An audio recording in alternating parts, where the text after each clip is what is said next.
And we are up. And good evening, everybody.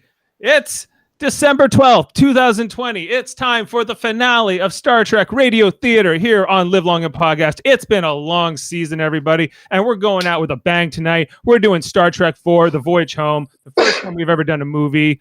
Thanks for you who have maybe been waiting maybe 15, 16 minutes for us to go live. This is quite the production. Week to week we do an episode. This is the first time we've done a movie, so there's a lot more involved. We got the biggest cast ever.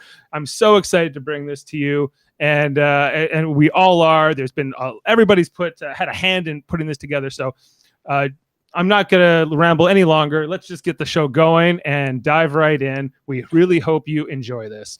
Okay, and starting now, and enjoy the show.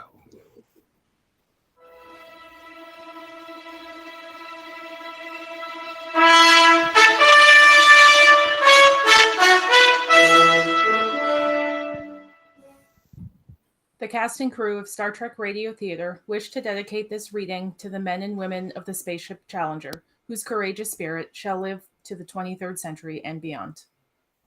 Starring Kevin Millard as Admiral James T. Kirk, Tom Mott Tyrell as Captain Spock, and also as Intern number 2, Jessica Chan as Dr. Gillian Taylor and Amanda Grayson.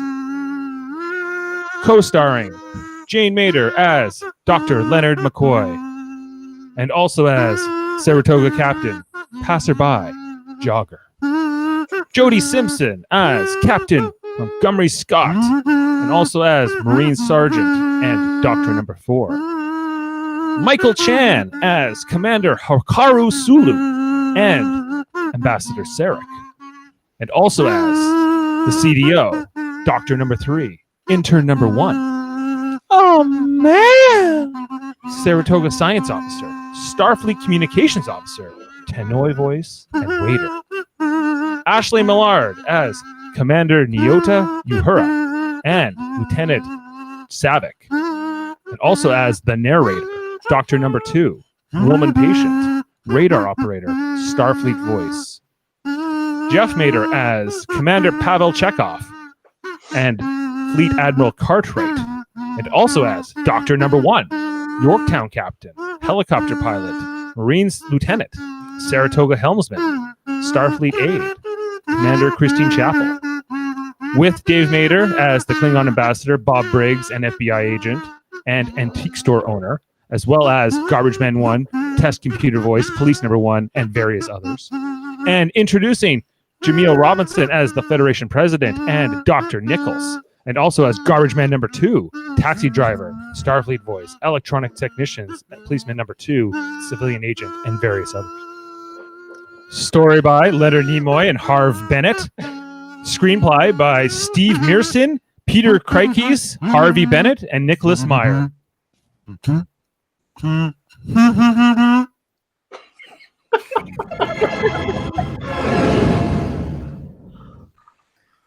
We focus on the USS Saratoga Bridge. A probe of unknown origin is flying through space. The Saratoga is scanning it with various instruments. What do you make of it? It appears to be a probe, Captain, from an intelligence unknown to us.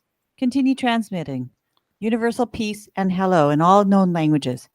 Get me Starfleet Command. Ready, Captain. Starfleet Command. This is the USS Saratoga patrolling Sector 5 neutral zone. We are attacking a probe of unknown origin on apparent trajectory to the Terran solar system. Attempts to communicate with the probe have been negative on all known frequencies. Continue tracking Saratoga. We will analyze transmissions and advise. Roger, Starfleet. Saratoga out.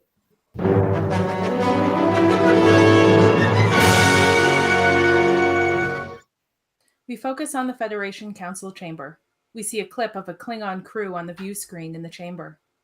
6, 5, 4, 3, 2, 1. The image cuts to the Enterprise, catching fire and exploding in space. Finally, we see Admiral Kirk on screen. We pan out to see the chamber filled with members of the Federation and Starfleet. A Klingon ambassador stands in the front of the chamber and addresses the room. Hold the image! Hold! Behold! The quintessential devil in these matters, James T. Kirk, renegade and terrorist.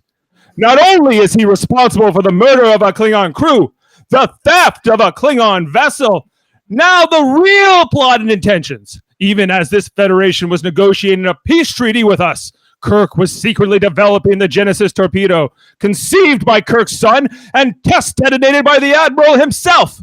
The results of this awesome energy was euphemistically called the Genesis Planet, a secret base from which to launch the annihilation of the Klingon people.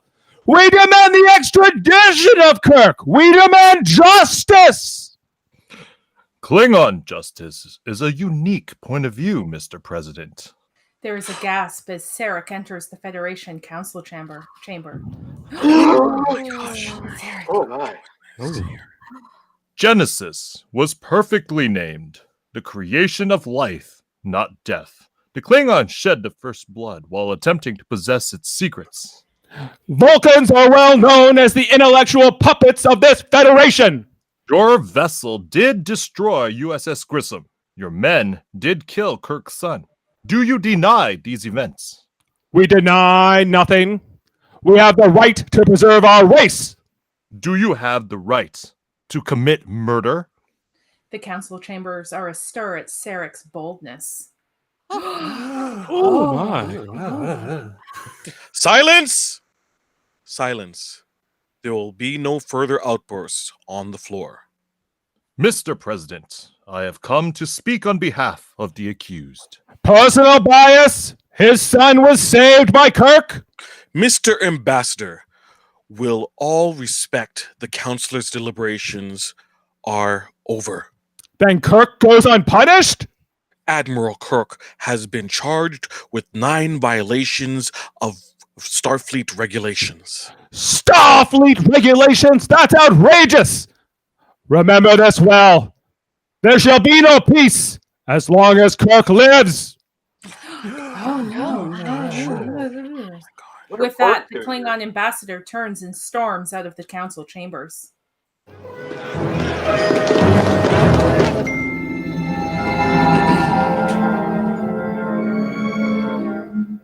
Captain's log, stardate 8390. We are in the 3rd month of our Vulcan exile, and it was Dr. McCoy with a fine sense of historical irony who decided on a name for our captured Klingon vessel. HMS Bounty is roughly painted in large red capital letters along the side of the bird of prey. And like those mutineers of 500 years ago, we too have a hard choice to make. We focus on Vulcan, bird of prey on a landing pad. The crew is lined up along the side of the ship. Kirk makes his way down the line. Dr. McCoy? Aye, sir. Mr. Scott? Aye, sir. Uhura? Hi, sir. Chekhov?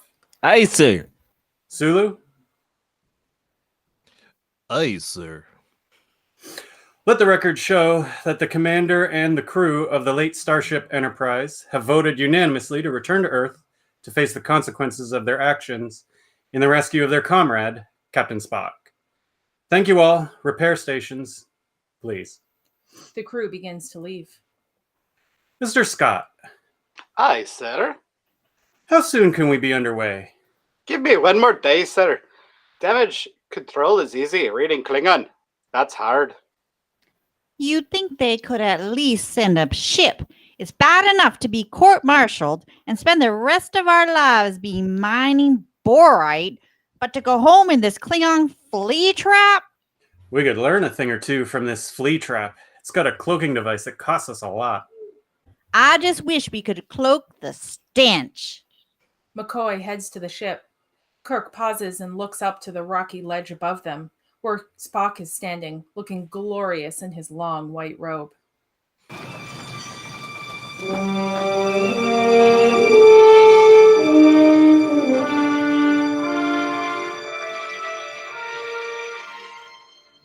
We focus on Spock's test chamber.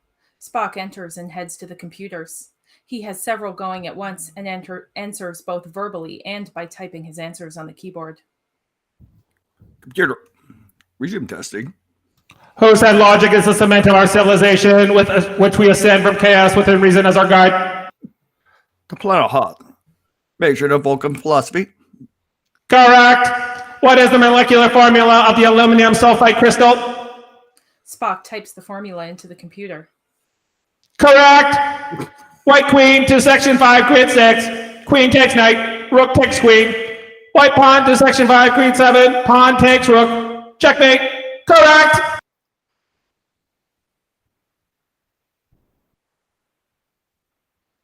That's Dave. What is the significant contribution to the bioengineering was made on the Luncarian outpost on Clandet? The universal atmospheric element compensator. Evaluate and conclude. A starship's sensors indicate it is being pursued so closely that it occupies the same space as its pursuer. Correct. Identify object and its cultural significance. I got a mummification cliff. Correct. What was the principal historical event on the planet Earth in the year 1987? Correct. What is the Kirikin cause thirst laws of metaphysics? Nothing real exists. Correct. Adjust the sine wave of this magnetic envelope so that antineurons can pass through it, but antigravitons cannot. Correct. What is the electronic configuration of gadolinium? Correct. How do you feel? This question causes Spock to pause. How do you feel? I do not understand the question. What is it, Spock? Spock turns at the sound of his mother's voice coming from the doorway. I did not understand the question, Mother. You're half human. The computer knows that. The question is irrelevant. Spock, the retraining of your mind has been in the Vulcan way, so you may not understand feelings, but as my son, you have them. They will surface. As you wish, since you deem them of value. But I cannot wait here to find them. Why? Where must you go? I must go to Earth to offer testimony. You do this for friendship? I do it because I was there. Spock, does the good of the many outweigh the good of the one? I would accept that as an axiom. Then you stand here alive because of a mistake made by your flawed, feeling human friends. They have sacrificed their futures because they believed that the good of the one, you, was more important to them. Humans make illogical decisions. They do indeed.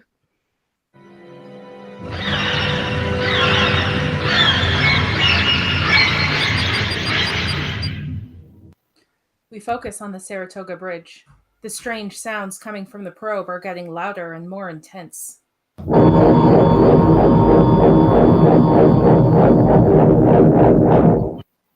The crew of the Saratoga read their instruments. Here it comes now. What's causing that? Their call is being carried on an amplification wave of enormous power. Can you isolate the wave? Negative. It's impacting on all our systems. Yellow alert. Shields up. Helm. Reduce closing speed. Thruster controls have been neutralized. Emergency thrusters. No response, Captain. The ship is losing power, and there are sparks coming out of several of the stations. Emergency lights. Damage report. All systems have failed. We are functioning on reserve power only. Starfleet Command. This is Saratoga. Can you hear me? Come in, please. Come in, please.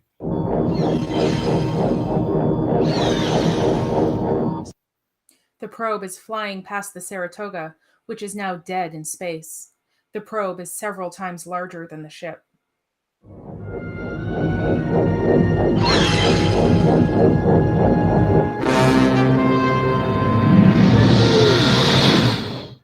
We focus on Starfleet Command. There are lots of Starfleet personnel hustling about, busy reading reports and interpreting scans of the probe. Thank you, sir. Status report, Admiral. Not good. Mr. President, the probe is headed directly for us. The signal is damaging everything in its path. The Klingons have lost 2 vessels, 2 starships, and 3 smaller vessels, and have been neutralized. Neutralized? How? We don't know. Get me the Yorktown. Emergency channel 0123, code red. It has been 3 hours since our contact with the alien probe. All attempts at regaining power have failed. It's using forms of energy we don't understand. Can you protect us? We are launching everything we have. Our chief engineer is trying to deploy a makeshift solar sail. We have high hopes that this will, if successful, generate enough power to keep us alive.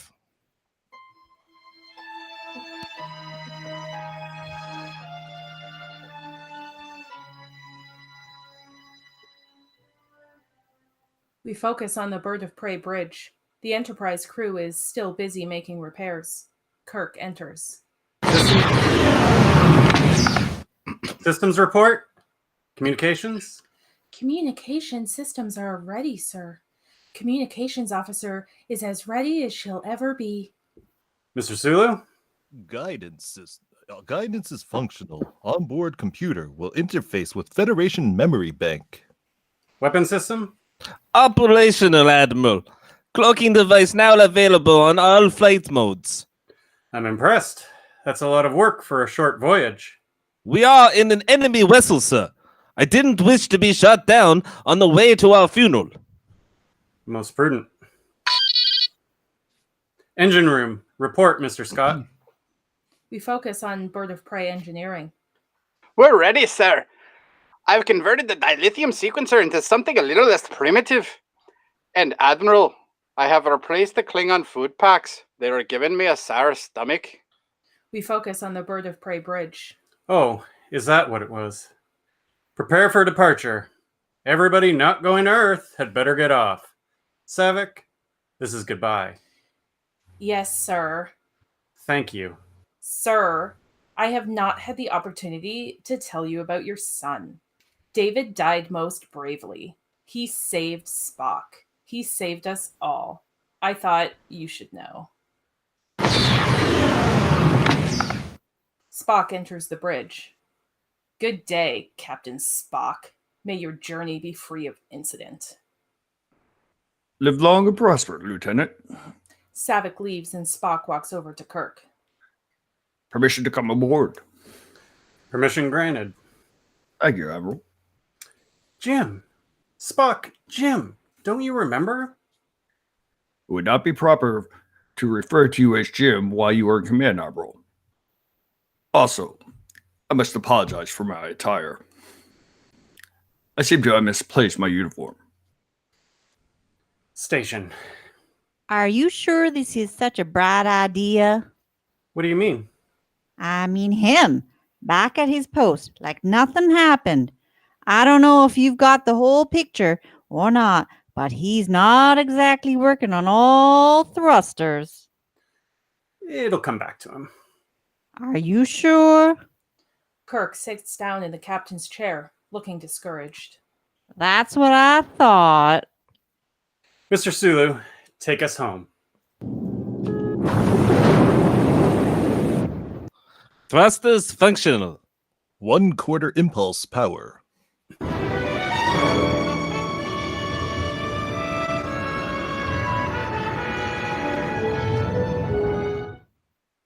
The Bounty takes off from the landing dock and slowly makes its way off of the planet's surface as Sarek, Amanda Grayson, and several other Vulcans watch from a distance.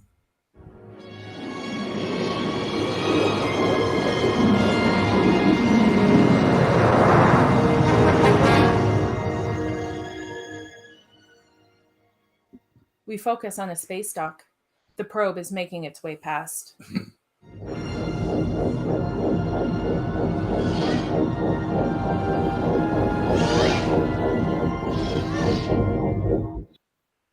Space dock, this is Starfleet Command. Launch all vessels. Launch all vessels. Sir, space dock doors are inoperative. All emergency systems are non-functional. Engage emergency reserve power. Aye, sir. Starfleet Command, this is space dock on emergency channel. We've lost all internal power. The space dock and several shuttlecrafts lose power. The probe continues to travel through space and stops as it reaches Earth. It sends out several more blasts of the unidentified sound.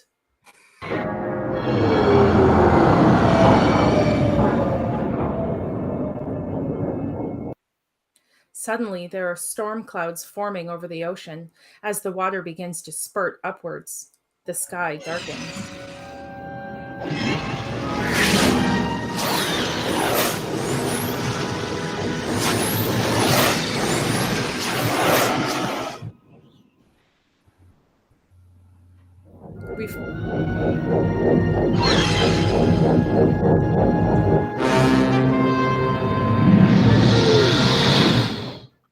We focus on the Bird of Prey bridge. Estimating planet Earth, 1.6 hours present speed. Continue on course. Mr. Chekhov, any signs of a Federation escort? No, sir. And no Federation vessels on assigned patrol stations. That's odd. Uhura, what's on the comm channels? Very active, sir. Multi-phasic transmissions overlapping. It's almost a gibberish. Let me see if I can sort it out. McCoy comes over and sits next to Spock. Hi. Busy? Uhura is busy. I am monitoring. Well, I just wanted to say it sure is nice to have your katra back in your head, not mine. What I mean is, I may have carried your soul, but I sure couldn't feel your shoes. My shoes? Forget it. Perhaps we could cover a little philosophical ground. Life, death, things of that nature. I did not have time on Vulcan to review philosophical disciplines. Come on, Spock, it's me, McCoy. You really have gone where no man has gone before. Can you tell me what it felt like? It would be impossible to discuss the subject without a common frame of reference. You're joking. A joke is a story with a humorous climax. You mean I have to die to discuss your insights on death? Forgive me, Doctor. I am receiving a number of distress calls. I don't doubt that. No doubt about it.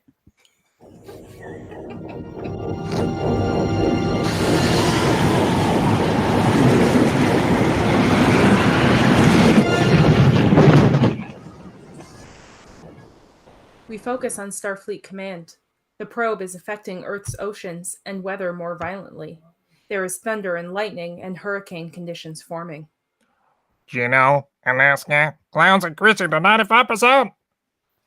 Tokyo, cloud, total cloud coverage. All power is from reserve banks. Leningrad has lost all electrical power. Cloud cover 100%. Temperatures decreasing rapidly. What is the estimated cloud cover of the planet at this time? 78.6%. Notify all stations. Starfleet emergency.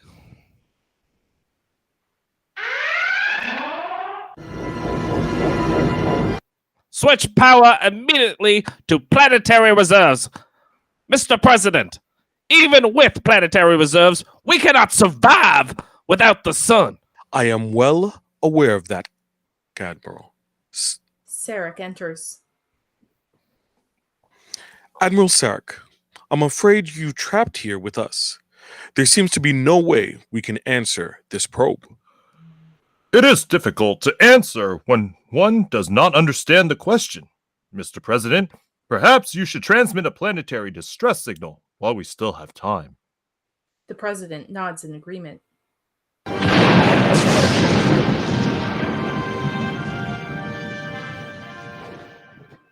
We focus on the Bird of Prey bridge. Admiral, What is it? overlapping distress calls, and now a message coming in from the Federation. On screen. This is the President of the United Federation of Planets. Do not approach Earth. The transmissions of an orbiting probe are causing critical damage to this planet. It is almost totally ionized our atmosphere. All power sources have failed. All orbiting starships are powerless. The probe is vaporizing our oceans. We cannot survive unless a way can be found to respond to this probe. Further communications may not be possible. Save your energy. Save yourselves. Avoid planet Earth at all costs. Farewell. Uhura, let's hear the probe's transmission. Yes, sir. On speakers.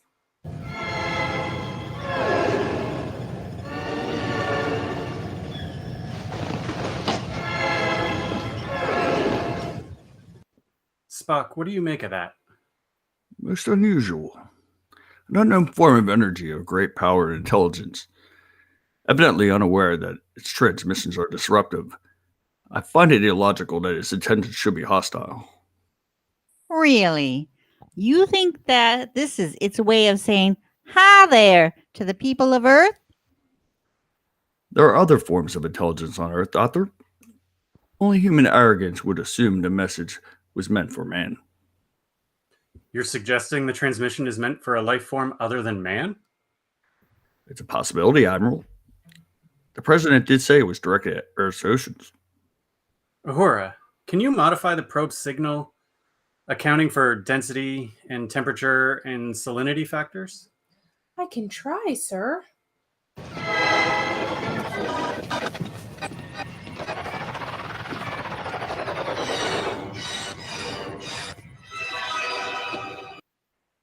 Uhura begins to press buttons and turn knobs, attempting to adjust the message being sent out by the probe.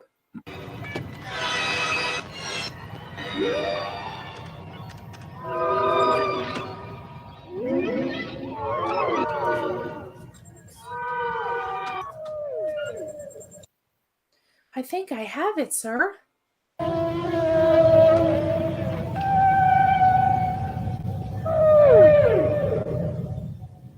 And this is what it would sound like underwater? Yes, sir. Fascinating. If my suspicion is correct, there could be no response to this message.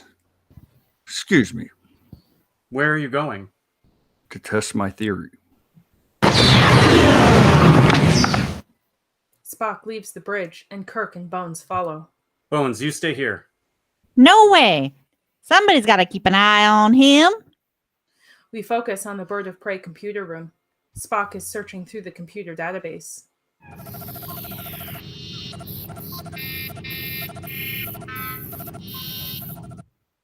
Various images of Earth's sea creatures move across the screen.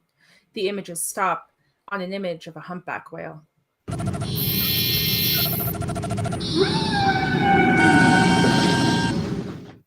Spock? As suspected, the probe's transmissions are the songs by these whales. Whales? Specifically humpback whales. That's crazy. Who would send a probe hundreds of light years to talk to a whale? It's possible. Whales have been on Earth far earlier than man. 10 million years earlier. And humpbacks were heavily hunted by man. They've been extinct since the 21st century. It's possible that an alien intelligence sent the probe to determine why they lost contact. My God. Spock, could the humpback's answer to this be simulated? The sounds, but not the language.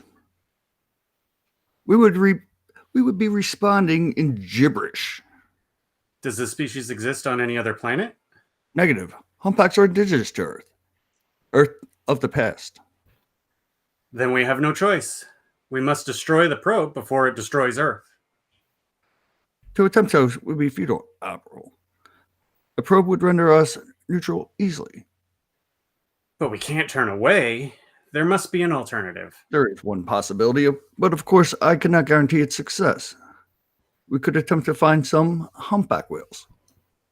You just said there aren't any, except on Earth of the past. Yes, Doctor. That is exactly what I said. Well, in that case, Now wait just a damn minute. Spock, start your computations for time warp. Bones, you come with me.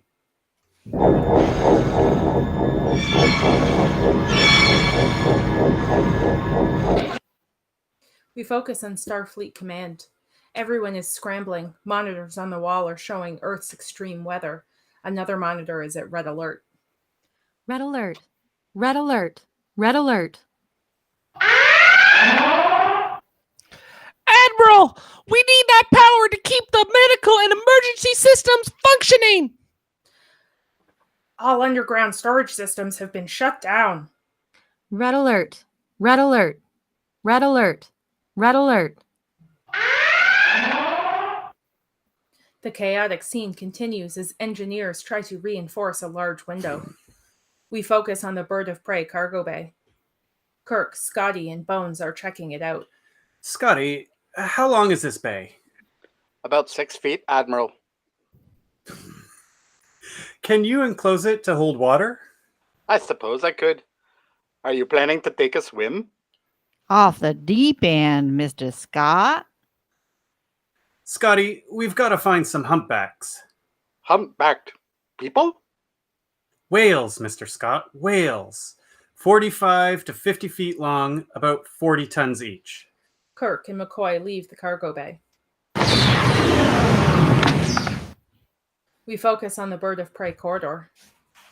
Are you really going to try this time travel in this rust bucket? We've done it before. Sure. Slingshot around the sun. If you pick up enough speed, you're in time warp. If you don't, you fry. Would you prefer to do nothing? I'd prefer a dose of common sense. You are proposing to head backwards in time, find humpback whales, then bring them forward in time, drop them off, and hope to hell they tell this probe what to go do with it itself. That's the general idea. That's crazy.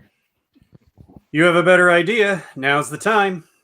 We focus on the bird of prey bridge. The computations, Mr. Spock? In progress, Admiral.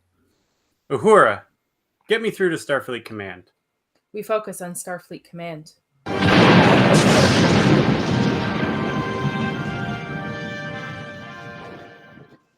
The weather has gotten so bad you can barely see the Golden Gate Bridge in the bay. The monitors in the command center are staticky and barely able to process sound or picture. Red alert. I'm picking up a free transmission. I think it's Admiral Kirk calling. On screen. Admiral Kirk appears on the large view screen. He's pixelated and glitchy. They can barely make out his message. Starfleet Command, this is Admiral James T. Kirk. We have intercepted and analyzed the call of the probe. Satellite reserve power. Now. It is our opinion that only the extinct species, humpback whale, can give the proper response to the probe. Stabilize. Emergency reserve. Emergency reserve. We are going to attempt time travel. We are computing our trajectory at this time. The picture blurs again, and this time Kirk's transmission is lost. Oh, God damn it. Get him back. Get him back. But they can't get him back. In the background, 4 Starfleet engineers continue to attempt to reinforce one window only in a full row of windows.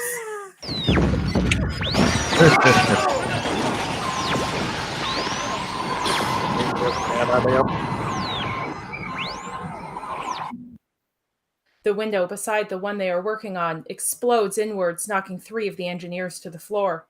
Who could have seen that coming? We focus on the bird of prey bridge.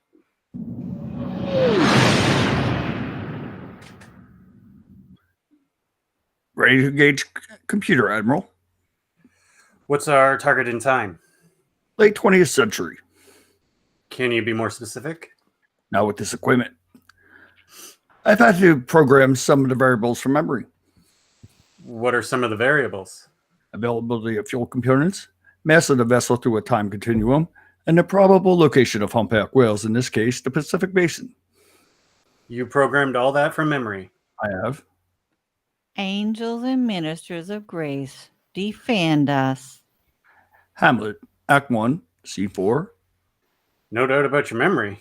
Spock, engage computer. Prepare for warp speed. Shields, Mr. Chekhov. Shields, aye.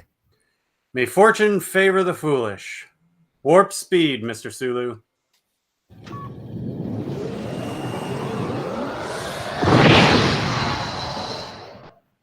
Warp 2. Warp 3.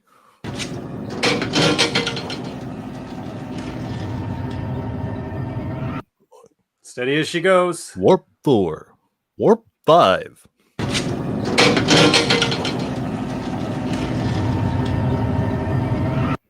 Warp 6. Warp 7. Warp 8. Sir, heat shields at maximum. Warp 9. Warp 9.2. 9.3. We see the sun directly ahead on the view screen. We need breakaway speed. 9.5. 9.6. 9.7. 9.8. The ship begins to break apart. Uhura nearly gets taken out by an explosion. I'm all right. The sun is getting bigger on the view screen. Now, Mr. Sulu.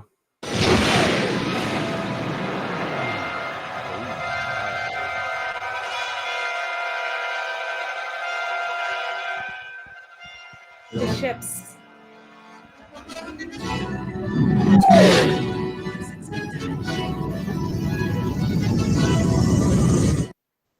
The ship slingshots around the sun. Suddenly, the ship is filled with a bright light. The voices of the crew can be heard. There is a weird, foggy substance, with the heads of the crew floating out of it. Let's do the time warp again. I should have never left him. My God, Jim, where are we? You're talking about the end of everybody on Earth. Suddenly, we hear the sounds of whales and we see one flying above the fog.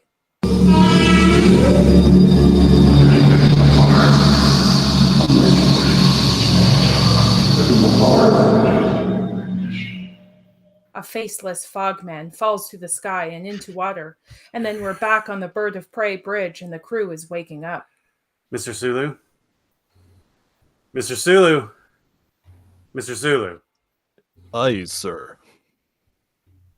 What is our condition? Sir, the braking thrusters have fired. Picture, please. A picture of Earth appears on the view screen. Earth. But when? Spock?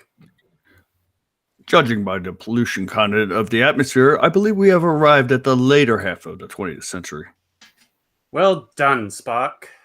Admiral, if I may, we're probably already visible to the tracking devices of the time. Quite right. Mr. Spock, engage cloaking device. Mr. Chekhov? We are crossing the Terminator into night. Humming in on the west coast of North America.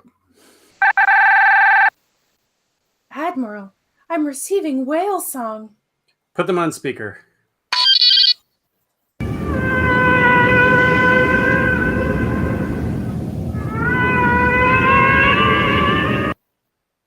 Admiral, this is strange. The song is directly ahead. It's coming from San Francisco. From the city? That doesn't make sense. We focus on the Bird of Prey engineering. Admiral, we have a serious problem. Would you come down?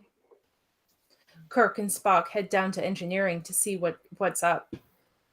Scotty has the latch open with glowing crystals inside.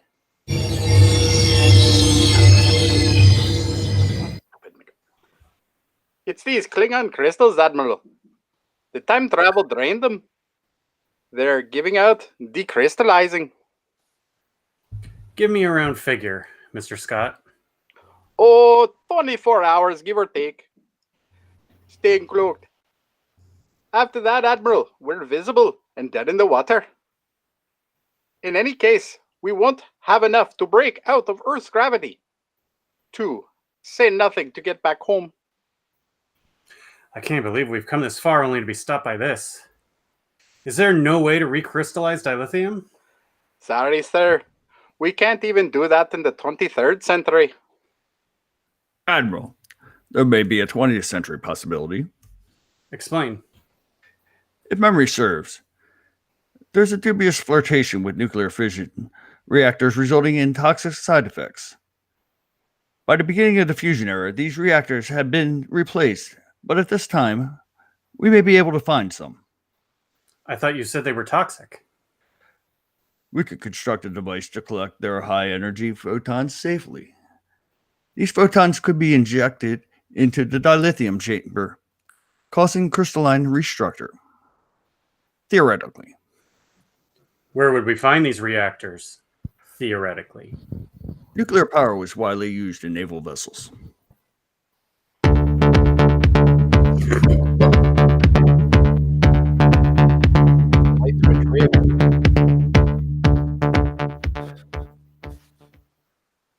We focus on the Bird of Prey Bridge. We see the San Francisco skyline on the view screen. San Francisco. I was born there. It doesn't look all that different. Sit us down in Golden Gate Park. Aye, sir. Descending. We'll divide into teams. Uhura and Chekhov are assigned to the uranium problem. Yes, sir. Dr. McCoy, you and Mr. Scott and Commander Sulu will convert us a whale tank. Oh, joy. Well, Captain Spock and I attempt to trace down these whale songs to their source. I'll have bearing and distance for you, sir.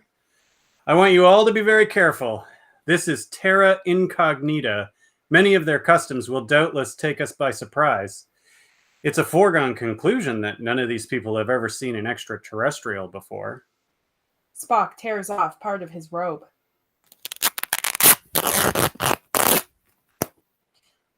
And ties it around his forehead and over his ears. This is an extremely primitive and paranoid culture. Mr. Chekhov will issue a phaser and communicator to each team. We'll maintain radio silence except in emergencies. Those of you in uniform, remove your rank insignia. Any questions? All right, let's do our job and get out of here. Our own world is waiting for us to save it. If we can. Commence landing procedure. Aye, sir. We focus on Golden Gate Park.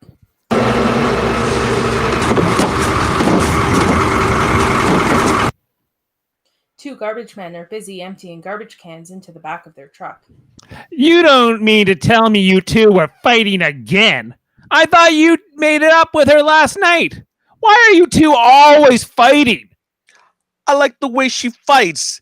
Anyways, I said to her, if you think I'm going to spend $60 at a damn toaster oven, you're out of your mind. What did she say to that? Well, A wind blows the garbage cans and garbage around the park.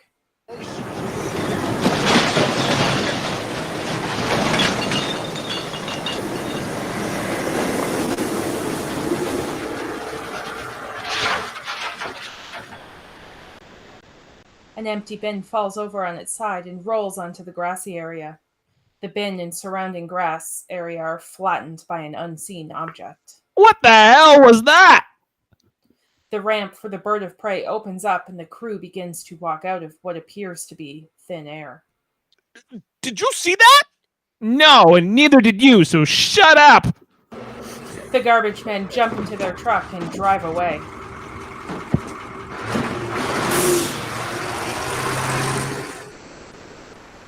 Bearing to the whales? 283 degrees, 15.2 kilometers. Everyone remember where we parked.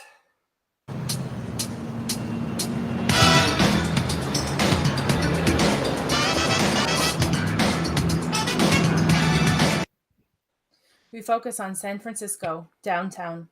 The crew is navigating the busy 20th century streets. They walk out into the street without looking, and Kirk almost gets hit by a cab. Hey! Why don't you watch where you're going, dumbass? Whoa, well, double dumbass on you. It's a miracle these people ever got out of the 20th century. They're still using money. We've got to find some. Spock, the rest of you stay here. The rest of you break up. You look like a cadet review.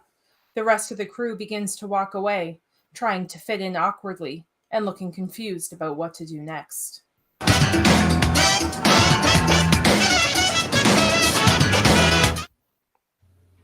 We focus on an antique store. The owner of the store is looking at a pair of old glasses Kirk is attempting to sell. Yes, they're 18th century American, quite valuable. Are you sure you want to part with them? How much will you give me for them? Excuse me, weren't they a birthday present for Dr. McCoy? And they will be again. That's the beauty of it. How much? Well, they'd be worth more if the lenses were intact. I'll give you $100. Is that a lot? The antique store owner just shrugs. We focus on San Francisco downtown.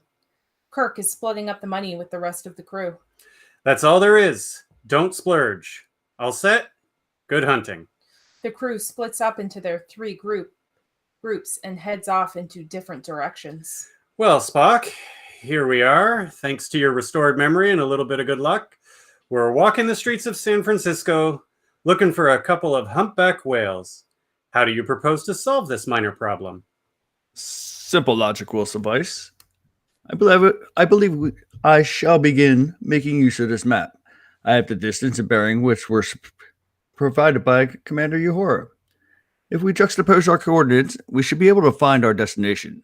It lies at 283.7 degrees. A bus with an advertisement for the Cetacean Institute on the side pulls up beside them. I think we'll find what we're looking for at the Cetacean Institute in Sausalito. A pair of humpbacks named George and Gracie. How do you know this? Simple logic. They board the bus.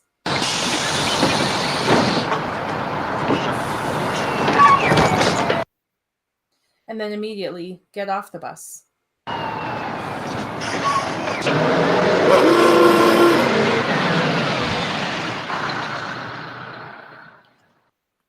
What does it mean? Exact change. Kirk shrugs, and the two start to walk away. We focus on San Francisco, another street. McCoy, Scott, and Sulu are walking down a sidewalk. Would you mind telling me how we plan to convert this tank? Ordinarily, I could do it with a piece of transparent aluminum. I'm afraid you're a number of years too early for that. I know. We've got to find the 20th century equivalent. But where? The three turn around and see a large ad for the Yellow Pages on the building behind them. This gives them an idea.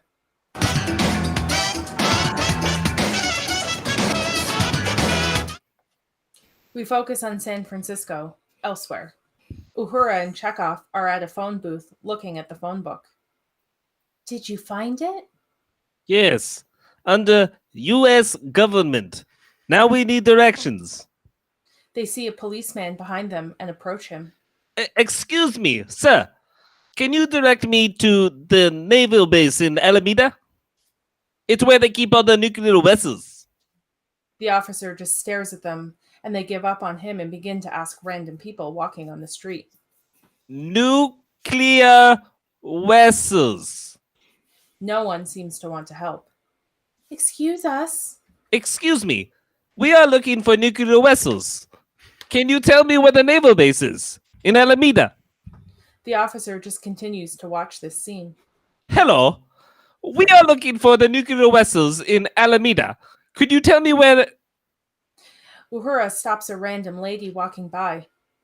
Can you help us? We are looking for the naval base in Alameda. Could you tell me where the nuclear vessels are? Ooh, I don't know if I know the answer to that. I think it's across the bay in Alameda. She walks off. That's what I said. Alameda. Alameda? I know that. But where is Alameda?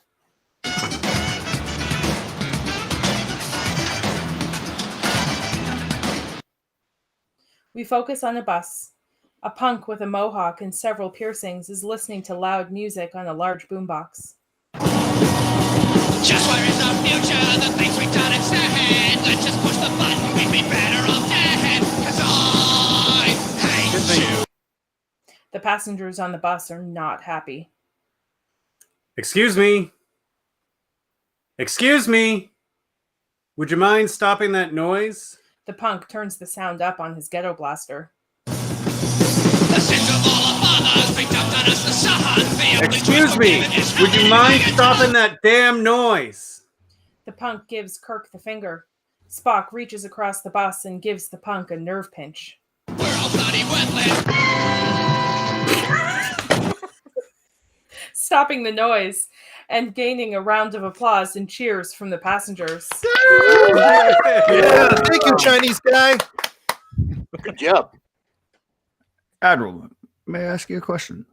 Spock, don't call me Admiral. You used to call me Jim. Don't you remember? Jim. What's your question?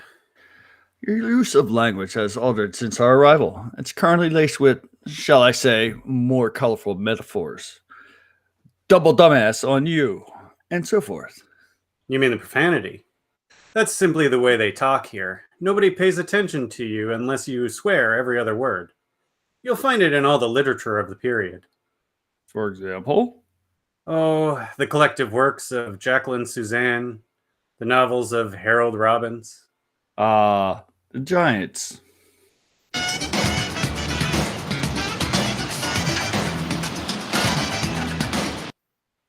We focus on the Cetacean Institute. Spock and Kirk exit the bus and make their way into the Institute. The next showing of The Wonderful World of Whales will begin in 5 minutes in the Marine Theater. A woman in a peach suit approaches the group of people gathered for the next tour. Kirk and Spock join the group. Here I go. Good morning. I'm your guide this morning. My name is Dr. Gillian Taylor, but you can call me Gillian. I'm Assistant Director of the Maritime Cetacean Institute. So please follow me and just give a yell if you can't hear me, okay? Dr. Gillian begins to lead the tour through the museum. The Cetacean Institute is the only museum in the world exclusively devoted to whales. As you can see, we have a great deal to offer, but that is small compared to what we know, or rather what we don't know about whales. The first commonly held misconception is that whales are fish. They're not. They're mammals, just like you and me, warm-blooded, needing air to breathe and producing milk to nurse their young. Whoa! Do whales attack people like Moby Dick? No, most whales don't even have teeth. They have a soft gum-like tissue that strains vast amounts of tiny shrimp for food, and that is the limit of their hostility. Unfortunately, their principal enemy is far, far more aggressive. You mean man? To put it mildly, since the dawn of time, men have harvested whales for a variety of purposes, most of which can be achieved synthetically at this point. 100 years ago, using hand-thrown harpoons, man did plenty of damage, but that is nothing compared to what he has achieved in this century. This is mankind's legacy. Whales hunted to the brink of extinction. Virtually gone is the blue whale, the largest creature ever to inhabit the earth. Despite all attempts at banning whaling, there are still countries and pirates currently engaged in the slaughter of these inoffensive creatures. Where the humpback whale once numbered in the hundreds of thousands, today there are less than 10,000 specimens alive, and those that are taken are no longer fully grown. In addition, many of the females are killed while still bearing unborn calves. To hunt a species to extinction is not logical. Whoever said the human race was logical? Now, if you'll follow me, please, I'll introduce you to the Institute's pride and joy. We focus on the whale tank outside. This is the largest seawater tank in the world, and it contains the only 2 humpback whales in captivity. They are mature humpbacks weighing 45,000 pounds each. They wandered into San Francisco Bay as calves and were brought here. We call them George and Gracie. It's perfect, Spock. A male and a female humpback in a contained space. We beam them up together and consider ourselves lucky. Beautiful, aren't they? And extremely intelligent. Now, if you'll follow me, please. We focus on the Institute inside. The group is making their way down a flight of stairs. Despite all the things that they are teaching us, we have to return George and Gracie to the open sea. Why's that? Well, for one thing, we simply don't have enough money to keep feeding them 2 tons of shrimp per day. How soon? Soon. It's too bad because they're really quite friendly, as you can see. I've grown quite attached to them, and now here's a much better way to see George and Gracie. Underwater. We focus on the whale tank, the underwater window.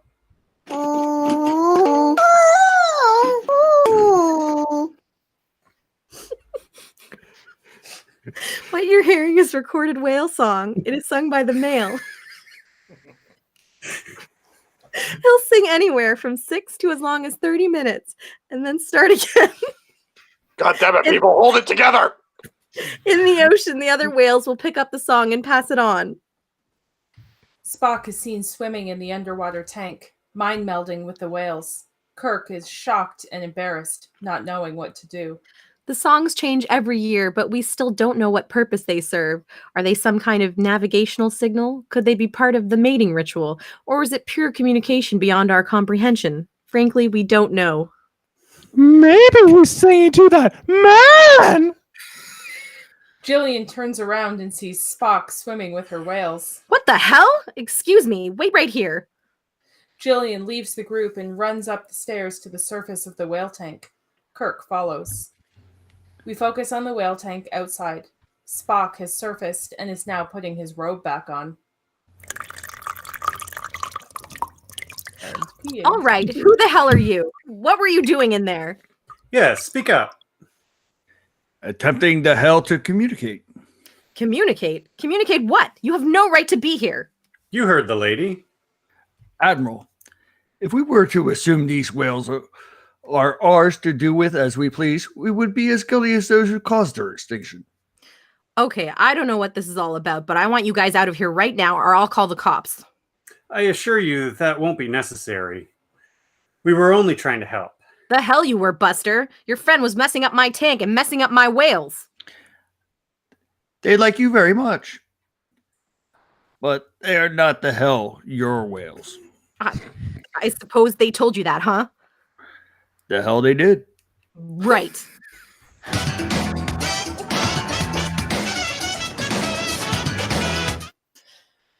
We focus on a road near the Cetacean Institute. Spock and Kirk are walking by the Golden Gate Bridge. Spock? Yes? About those colorful metaphors we discussed, I don't think you should try using them anymore. Why not? Well, for one thing, you haven't quite got the knack of it. I see. And another thing, it's not always necessary to tell the truth.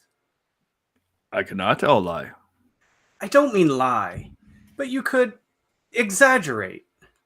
Exaggerate? Exaggerate! You've done it before. Can't you remember? The hell I can't. What else did you learn from your mind meld? They're unhappy about the way their species have been treated by man. They have a right to be. Are they going to help us? I believe I was successful in communicating our intentions. I see.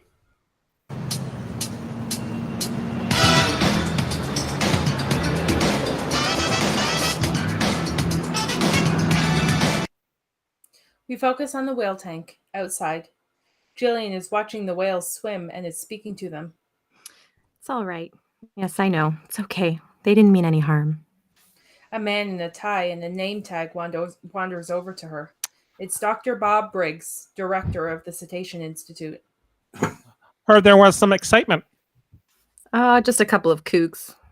How you doing? I'm fine. Don't tell me your fish stories, kiddo. I've known you too long. Bob, it's tearing me apart, okay?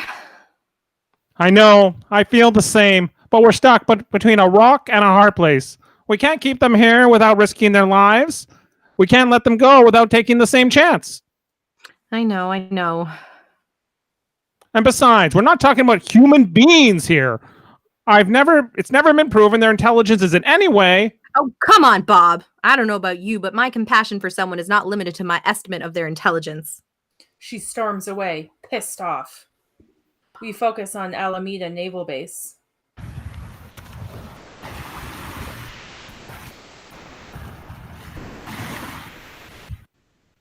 Chekhov and Uhura are crossing the beach. They spot the base and a large ship. Chekhov pulls out his communicator. Team leader, this is Team 2. Come in, please. I have the coordinates of the reactor. Kirk here. Admiral, we have found the nuclear vessel.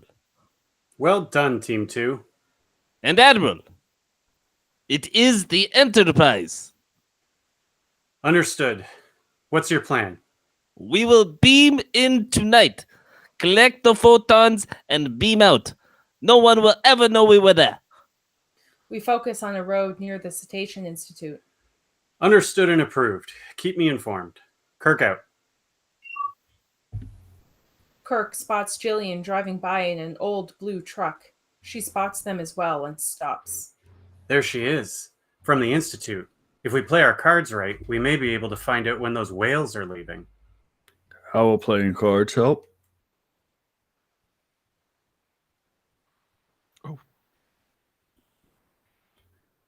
We lost Gillian, Michael. Well, if it isn't Robert and Fartog, where's your fellas heading? Back to San Francisco. Came all the way down here just to jump in and swim with the bodies, hey? There's very little point in me trying to explain. Well, hey, I'll buy that. What about him? Kirk and Spock walk over to the truck. Him? He's harmless. Back in the 60s, he was part of the free speech movement at Berkeley. I think he had a little too much LDS. LDS? Come on. Why don't you give me a lift? And I'll give you one. I have a notorious weakness for hard luck cases. That's why I work with whales. We don't want to be any trouble. You've already been that. Come on. We focus on the cab of Gillian's pickup. Well, thank you very much. Don't mention it.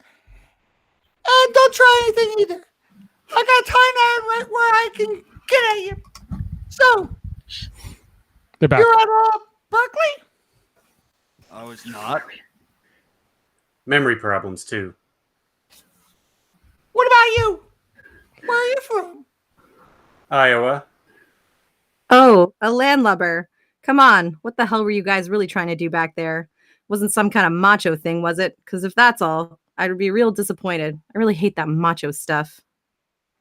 Can I ask you a question? Go ahead. What happened to your voice? Take a call, kid? I mean, Something- sorry. I had to What's take a going to long one. happen when you release the whales? They're gonna have to take their chances. What does that mean exactly? Take their chances. It means that they will be at risk from whale hunters, the same as the rest of the humpbacks. What did you mean when you said all that stuff at the Institute about extinction? I meant He meant what you said on the tour, that if things keep going the way they are, humpbacks will disappear forever. That's not what he said, farm boy. Admiral, if we were to assume those whales are ours to do with as we please, we would be as guilty as those who caused, past tense, their extinction. I have a photographic memory. I see words. Are you sure? Is it time for a colorful metaphor? You're not one of those guys from the military, are you? Trying to teach whales to retrieve torpedoes or some dipshit stuff like that? No, ma'am. No dipshit. Well, good. That's one thing. I would have let you off right here. Gracie is pregnant. The pickup screams to a halt. All right, who are you? And don't jerk me around anymore. I want to know how you know that. We can't tell you that. Please, let me finish. I can tell you that we're not in the military and that we intend no harm towards the whales. Then what? In fact, we may be able to help you in ways that, frankly, you couldn't possibly imagine. Or believe, I'll bet. Very likely. You're not exactly catching us at our best. That much is certain. I have a hunch that we'd all be a lot happier discussing this over dinner. What do you say? You guys like Italian? No. Yes. No. Yes. No. Yes, I love Italian, and so do you. Yes.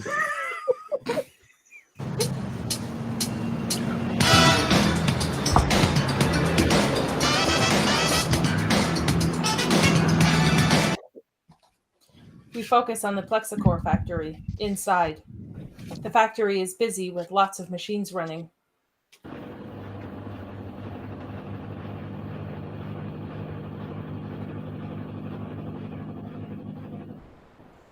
McCoy is standing around while Scotty is watching someone work with great interest. A man comes in riding a forklift, wearing a giant "I quit smoking" button on his chest. Professor Scott, I'm Dr. Nicholas, plant manager. Ah, I'm terribly sorry, but there's been an awful mix-up. Would you believe I was never told about your visit? I tried to clear things up, Professor Scott. I explained you'd come all the way here from Edinburgh on appointment to study methods of manufacturing by Plexicorp, but they don't seem to know anything about it. don't know anything about it. I find it hard to believe. I've come millions of miles, Thousands thousands of miles on an invited tour for inspection, only to be. Professor Scott, if you just... I demand to see the owners. I demand. Professor Scott, just take it easy. Dr. Nichols has offered us to take us around the plant personally. He has? Yes, with pleasure. Well, that's different. Gregory. A forklift drives up.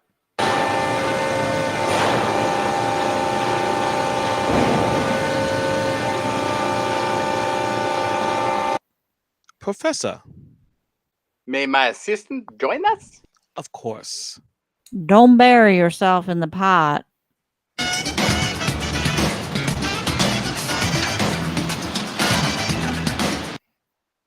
We focus on the Plexicorp factory outside.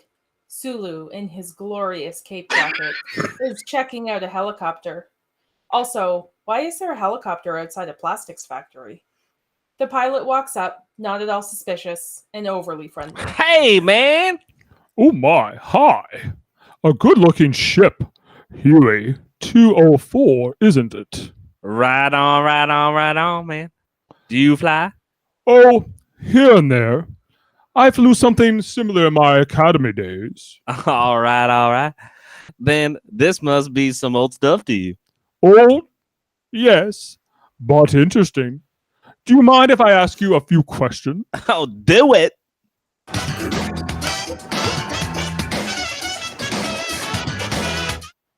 We focus on the Plexicorp factory, Nichols' office. Oh. Well, this is a fine place you have here, Dr. Nichols. Thank you. I must say, Professor, your knowledge of engineering is most impressive. Back home, we call him the miracle worker. Indeed. May I offer something, gentlemen? Dr. Nichols, I may be able to offer something to you. Ooh, yes? I notice you're still working with polymers. Still? What else would I be working with? Ah, what else indeed? I'll put it another way. How thick would a piece of your plexiglass need to be at 6 feet by 10 feet to withstand the pressure of an 18,000 cubic feet of water? That's easy. 6 inches. We carry stuff that big in stock. Aye, I've noticed. Now suppose, just suppose, I were to show you a way to manufacture the wall that would do the same job but be only 1 inch thick. Would that be worth something to you, eh? You're joking. Perhaps the professor could use your computer. Please. Scotty walks up to the computer and just starts speaking. Computer? Computer? When the computer doesn't respond, McCoy, with a big silly grin on his face, hands Scotty the mouse, which he picks up and holds to his mouth like it's a CB radio. Ah, hello, computer. Nichols, flabbergasted by what's going on in front of him, makes a suggestion. Just use the keyboard. The keyboard? How quaint. Scotty cracks his knuckles and begins typing.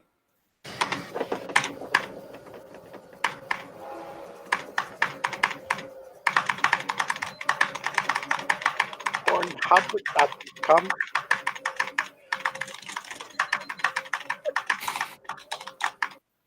For someone who doesn't know how a mouse works, he sure is good on the keyboard.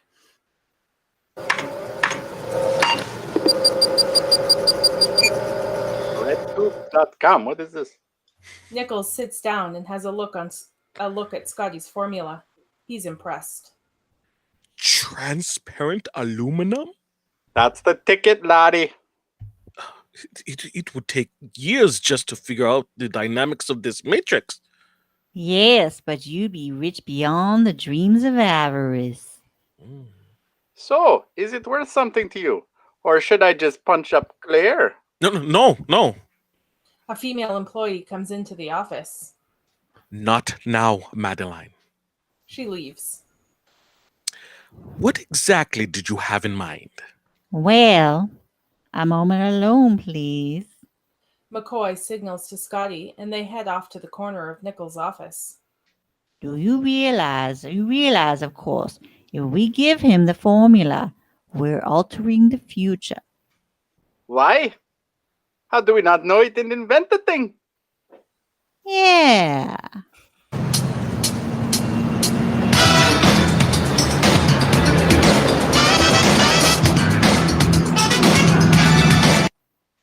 We focus on Golden Gate Park. Gillian drives onto the grass for some reason. Don't they have laws about vehicles in parks in San Francisco? Spock gets out of the truck. You sure you won't change your mind? Is there something wrong with the one I have? Just a little joke. Goodbye, old friend. Wait a minute. How did you know Gracie's pregnant? Nobody knows that. Gracie does. I'll be right back. What? Is he just going to hang around the bushes while we eat? It's his way. As the pickup drives off, Spock disappears in a transporter beam.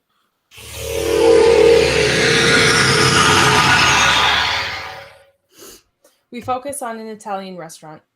Gillian and Kirk are sitting down at a table. A waiter is there to take their order. Do you trust me? Implicitly. Good. Large mushroom, pepperoni with extra onions, and a Michelob, please. Great choice. And you, sir? Make that 2. The waiter leaves. Well, how does a nice girl like you get to be a cetacean biologist? Just lucky, I guess. You're upset about losing the whales, aren't you? You're very perceptive. How will that be done, exactly? They'll be flown in a special 747 to Alaska and released there. Flown? And that's the last you'll see of them? See, yes, but we'll tag them with radio transmitters on a special frequency so we can keep tabs on them. You know, I could take those whales somewhere where they'd never be hunted. You? You can't even get from Sausalito to San Francisco without a lift. If you have such a low opinion of my abilities, how come we're here having dinner? I'm a sucker for hard luck cases. Cheers! Besides, I want to know why you travel around with that ditzy guy who knows that Gracie is pregnant and calls you Admiral. Where could you take them? My whales, where could you take them where they'd be safe? Well, it's not so much a matter of a place as of a time. The time would have to be right now. Why right now? Let's just say that no humpback born in captivity has ever survived. Problem is that they won't be much safer at sea because of all the hunting this time of year. So you see, that, as they say, is that. Damn. Kirk's communicator beeps. What is that? What's what? You have a pocket pager? Are you a doctor? Kirk's communicator beeps again. He gives in and answers it, annoyed. What is it? I thought I told you to never call me. Sorry, Admiral. I thought you'd like to know. We're beaming them in now. Oh, all right. Tell them phasers on stun. Good luck, Kirk out. Kirk puts the communicator away. Gillian is on to him. You want to try it from the top? Why don't you tell me when those whales are leaving? Who are you? Who do you think I am? Don't tell me. You're from outer space. No, I'm from Iowa. I only work in outer space. Ah, well, I was close. I mean, I knew outer space was going to come into it sooner or later. The truth? I'm all ears. Ha ha ha ha ha. Okay, the truth. I am from what on your calendar would be the late 23rd century. I've come back in time to bring 2 humpback whales with me in an attempt to repopulate the species. Well, why didn't you just say so? I mean, why all the coy disguises? You want the details? Oh, I wouldn't miss this for all the tea in China. When are those whales being released? Okay, what the hell? Your friend was right. Gracie is not only pregnant, she is very pregnant, and at noon tomorrow, when there is sure to be a media circus, the whales get shipped out. Noon tomorrow? Kirk gets up from the table in a panic. Are we leaving? Come on, we don't have much time. The waiter has just arrived with her pizza, and for some reason, the bill as well. Could we have that to go, please? Sure. Who gets the bad news? Don't tell me they don't use money in the 23rd century. Well, we don't.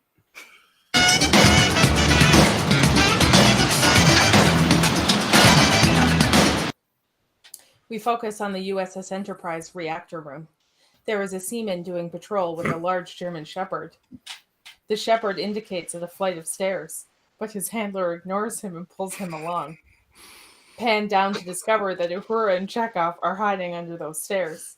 They sneak over to the reactor and scan it with a couple of different devices.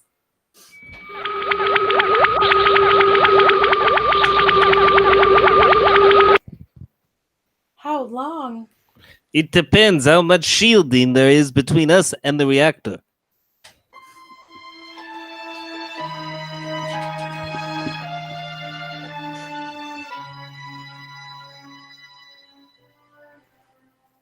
We focus on Golden Gate Park.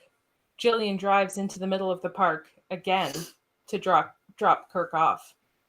Well, Admiral, that was the briefest dinner I've ever had in my life, and certainly the biggest cockamamie fish story I've ever heard. You asked. Now, you tell me something. George and Gracie's transmitter. What's the radio frequency? Sorry, that's classified. Look, I don't really have a clue who you are. Really, you wouldn't want to show me around your spaceship, would you? That wouldn't be my first choice, no. Well, there we are. Let me tell you something. I'm here to bring 2 humpbacks into the 23rd century. If I have to, I'll go to the open sea to get them. But I'd much rather have yours. Better for me?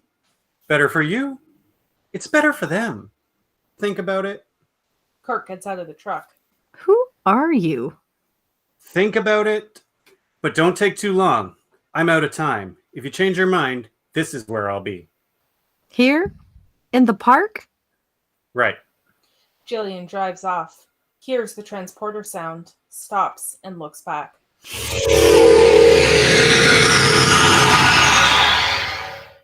Kirk has disappeared. We focus on the bird of prey cargo bay. Status? The tech will be finished by morning. That's cutting it closer than you know. What about Team 2? No word since beaming. We can only wait for them to call. Damn it, we've been so lucky. We have the 2 perfect whales right in our hands, and if we don't move quickly, we'll lose them. In that event, the probabilities are that our mission would fail. Our mission? Spock, you're talking about the end of every life on Earth. You're half human.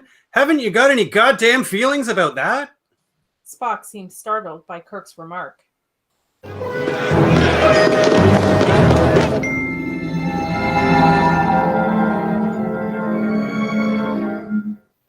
We focus on the USS Enterprise reactor room. Uhura and Chekhov anxiously watch progress on gathering the photons as another patrol passes. We focus on the USS Enterprise CIC room.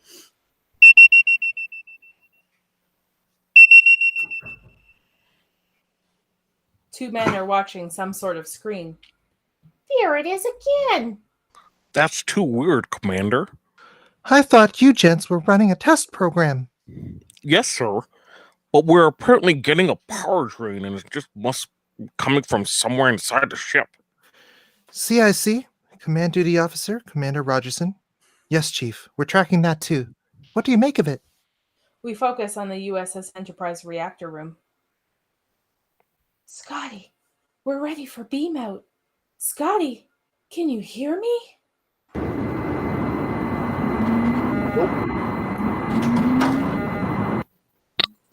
We focus on the USS Enterprise CIC room. Confirmed. Roger that. Mandate Commanding Officer. This is the Command Duty Officer Commander Rogerson. We have an intruder in number 4 MMR. I say again, we have an intruder in number 4 MMR. We focus on the USS Enterprise reactor room. Scotty, do you read? We focus on the Bird of Prey transporter room. Scotty! Scotty!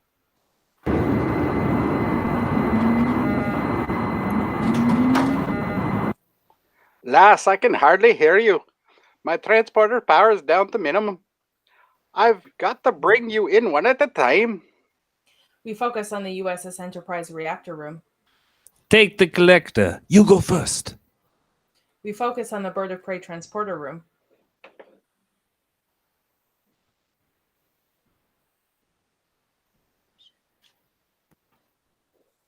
Jody. It's not us. Huh? Hold on. Where am I? Stand by. Stand by. Oh, stand by. Good enough. We're back to the USS Enterprise reactor room. Uhura transports out. Hello? What was that? Hello? Come in, please. Scotty, how soon? We focus on the Bird of Prey transporter room. I got rid of the intruder that was here a second ago. Chekhov, you're breaking up. Please signal again. Chekhov, can you hear me? We focus on the USS Enterprise reactor room. Scotty, now would be a good time. We hear commotion as Master-at-Arms officers rush in and surround Chekhov. Freeze! We focus on the Bird of Prey transporter room. Chekhov, I've lost him. And we're back to the USS Enterprise interrogation room. An FBI agent is there to ask Chekhov some questions. Commander Pavel Chekhov, Starfleet, United Federation of Planets. Right, Commander. Is there anything you want to tell us? Like what? Like who you really are and what you're doing here and what these things are. I am Pavel Chekhov, Commander in Starfleet, United Federation of Planets, service number 656-8527D. All right, let's take it from the top. The top of what?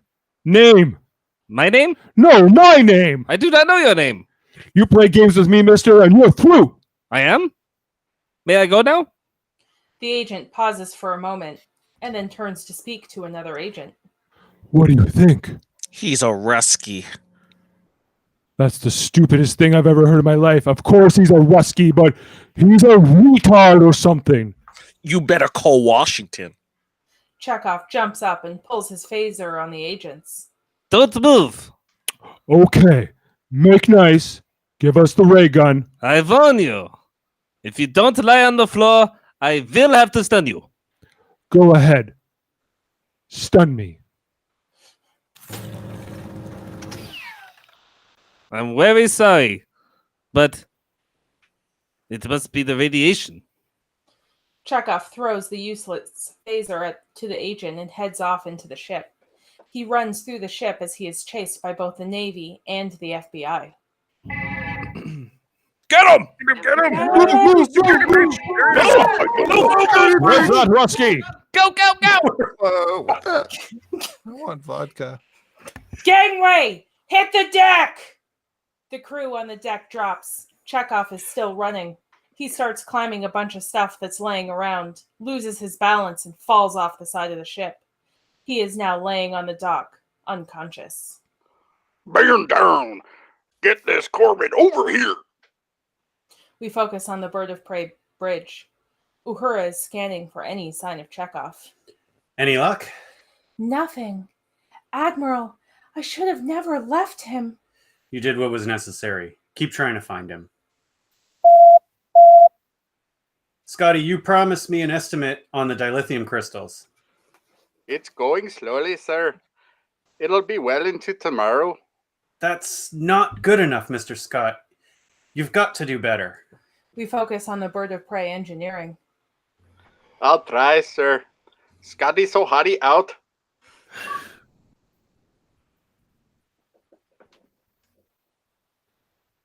Beep.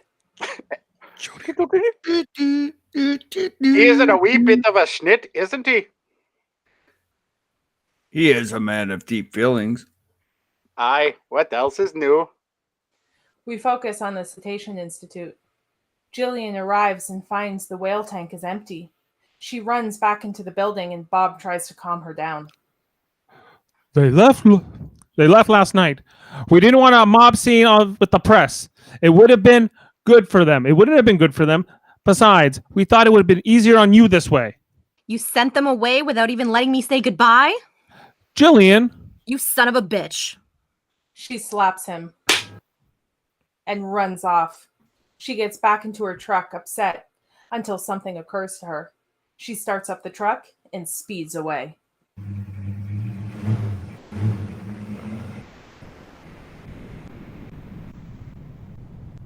We focus on Golden Gate Park.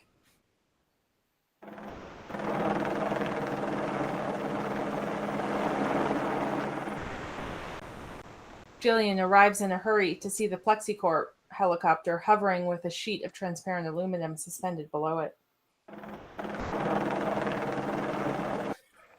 Admiral! Admiral Kirk! Admiral Kirk! Gillian stares in disbelief as the top half of Scotty appears in midair and the transparent aluminum begins to disappear.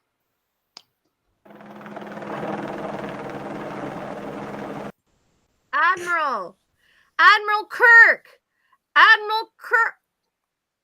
Gillian runs across the grass and bumps into a cloaked bird of prey, falling to the ground.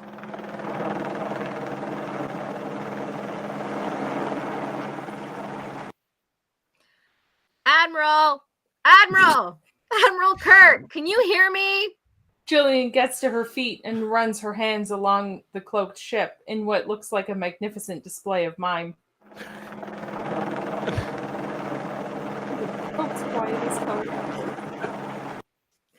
They're gone! I need your help! Are you in there? Scotty looks down, sees her, and yells into the ship.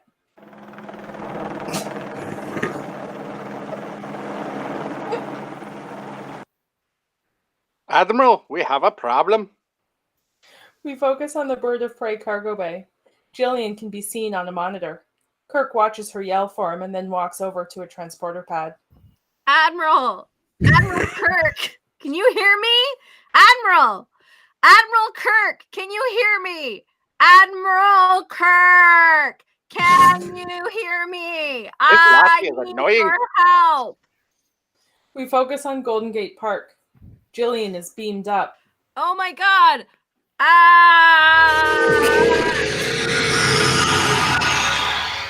We focus on the bird of prey transporter room.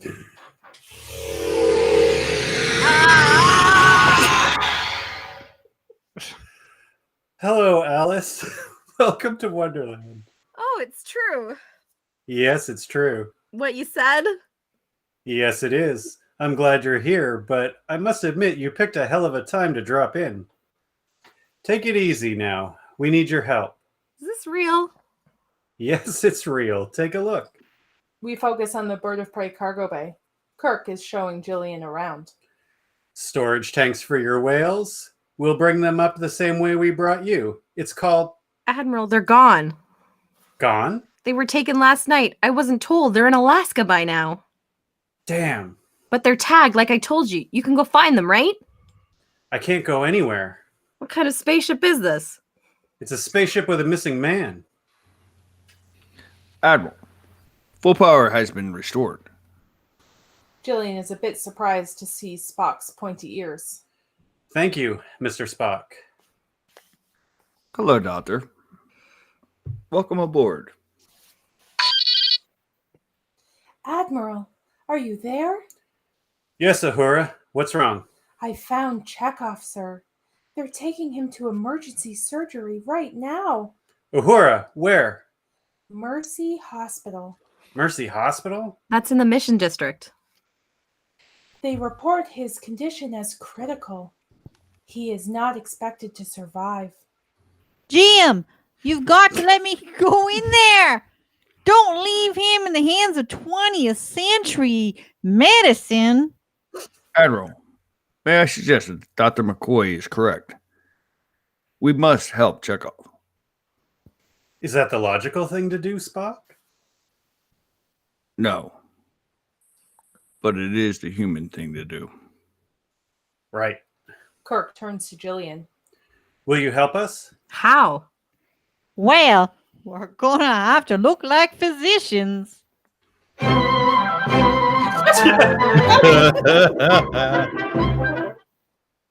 We focus on Mercy Hospital corridors. Kirk, McCoy, and Gillian are dressed in scrubs.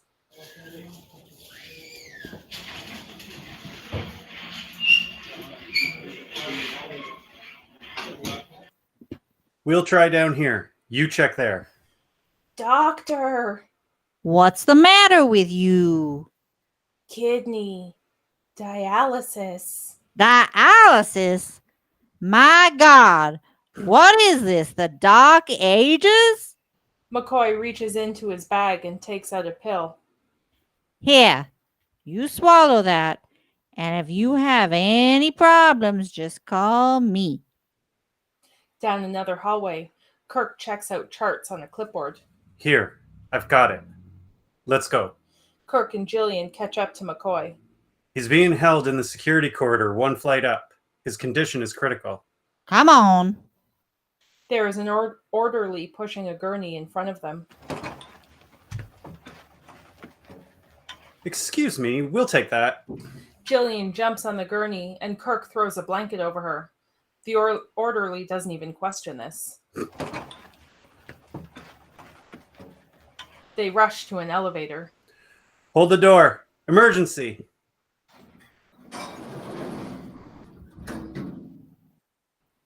We focus on Mercy Hospital elevator. Two interns are discussing a case. Their conversation catches McCoy's attention. Did you hear anything?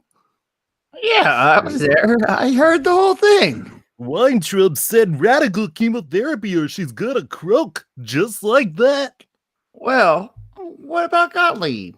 All he talked about was image therapy, or otherwise he'd cut it out. Unbelievable. You have a different view, Doctor? It sounds like the goddamn Spanish Inquisition. Bad day. They exit the elevator. We focus on Mercy Hospital corridor. There are two policemen guarding the door into a surgical room. Kirk and McCoy attempt to pass with Gillian still on the gurney. Out of the way. We have strict orders. Oh, ow. Damn it, don't you want an acute case on your hands? This woman has intermediate postprandial upper abdominal distension. Get out of the way. Get out of the way. The policemen let them through into the room. We focus on Mercy Hospital operating room. What did you say he's got? She's got? Cramps. McCoy walks over to the operating table to check on Chekhov, whose procedure is about to begin. The surgical team has no idea what's going on. Who are you? Why aren't you masked? Who are these people? I don't know. What the hell is that? What are you doing? McCoy is scanning Chekhov with his medical tricorder. Tearing of the middle meningeal artery. What's your degree in dentistry? How do you explain slow pulse, low respiratory rate, and coma? Fundoscopic examination! Fundoscopic examination is unrevealing in these cases. A simple full evacuation of the expanding epidural hematoma will relieve the pressure. My God, man, drilling holes in his head is not the answer. The artery must be repaired. Now put away your butcher's knives and let me save this patient before it's too late. I'm going to have you and your southern accent removed. Doctors, such unprofessional behavior. Into that little room, please. Kirk pulls out his phaser. What is that? A gun? What is this? I have no idea. Kirk gets the whole surgical team into the scrub room and fuses the lock of the door with his phaser. He melted the lock! We're dealing with mesothelioma, chemotherapy, fundoscopic examinations. McCoy throws a bunch of 20th century surgical tools to the floor and puts a 23rd century medical device on Chekhov's forehead.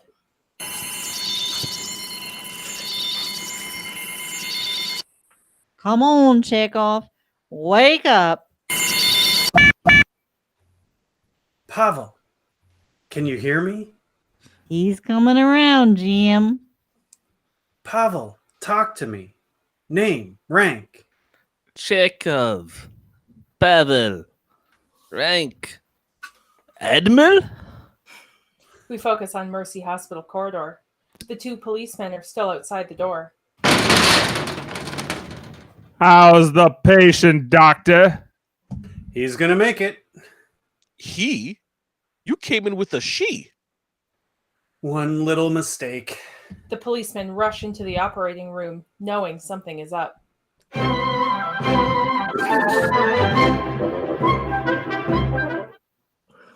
We focus on Mercy Hospital operating room.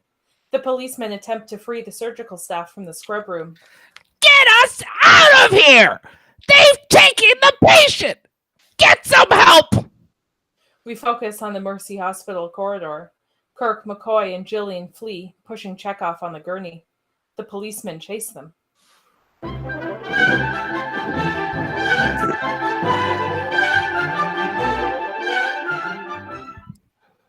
Hold it! Police!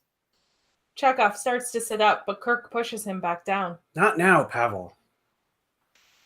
Hold it! Hold it! Look out! Look out!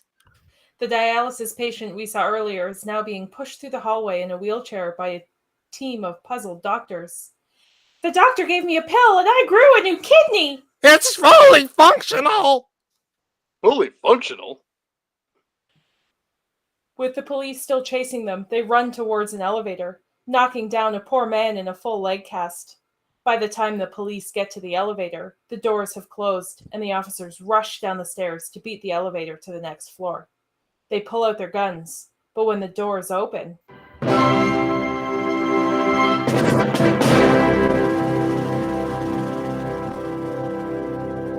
the elevator is empty. We focus on Golden Gate Park.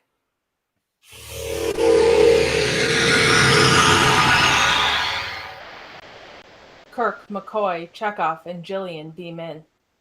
Where would the whales be by now? Please, do you have a chart on board? I'll show you. No. All I need is the radio frequency to track them. What are you talking about? I'm coming with you. You can't. Our next stop is the 23rd century. I don't care. I've got nobody here. I have to help those whales. I have no time to argue with you or even tell you how much you've meant to us. The radio frequency, please. The frequency's 401 megahertz. Thank you for everything.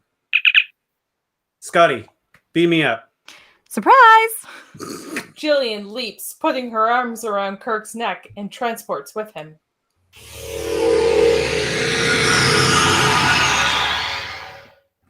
We focus on the Bird of Prey bridge.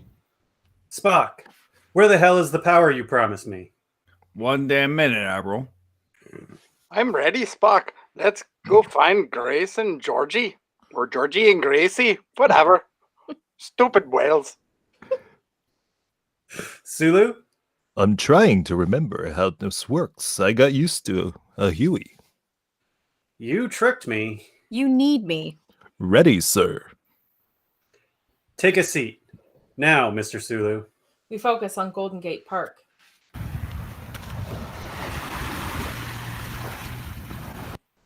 Two joggers are running along the path as the bird of prey starts to lift off. They are blown into a tree.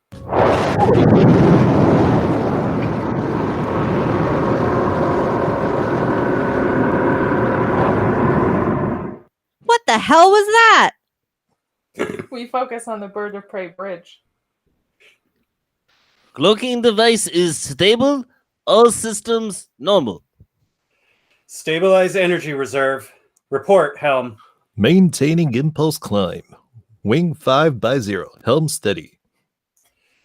Advise reaching 10,000. Steer 310. 310. Aye. Uhura, scan for the whales. 401 megahertz. Scanning, sir. 10,000 MSL, Admiral. Wing to cruise configuration. Full impulse power. Aye, sir. 310 to the Bering Sea, ETA 12 minutes. Scotty, are the whale tanks secure? Aye, sir. But I've never beamed up 400 tons before. 400 tons? It's not just the whales. It's also the water, you idiot. Yes, of course. The whales. Any contact? Negative, sir. McCoy heads over to Spock. You present the appearance of a man with a problem. Your perception is correct, Doctor.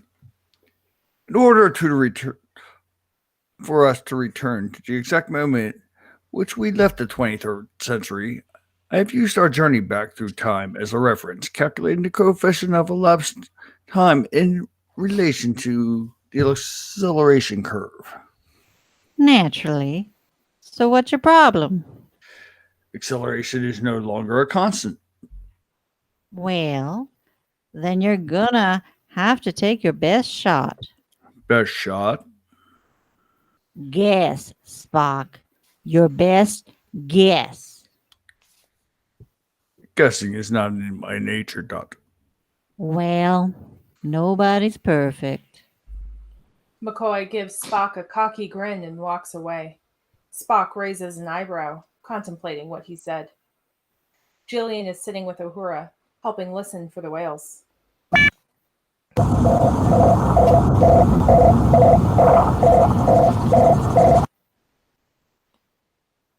That's it. That's it. Affirmative. Contact with the whales. Bearing? Bearing 2327. Range 600 nautical. Put them on screen. How can you do that? On screen. Admiral, I have a signal closing in on the whales. Bearing 328 degrees. Let's see it. What kind of ship is that? A whaling ship, Doctor. Are we too late? Full power descent, Mr. Sulu. Aye, sir. Full power descent. The whaler, having spotted the whales, loads a harpoon and prepares to fire. 10 seconds, sir. When one of the whales surface, the harpoon is fired. But it hits an invisible wall with a clunk and drops into the ocean.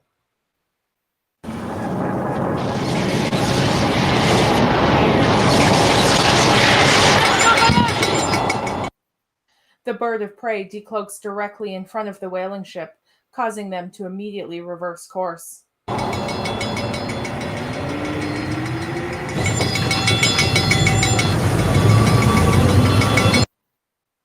All right, Scotty, it's up to you. We focus on the bird of prey cargo bay. 10 seconds, Admiral. 5, 4, 3, 2, 1.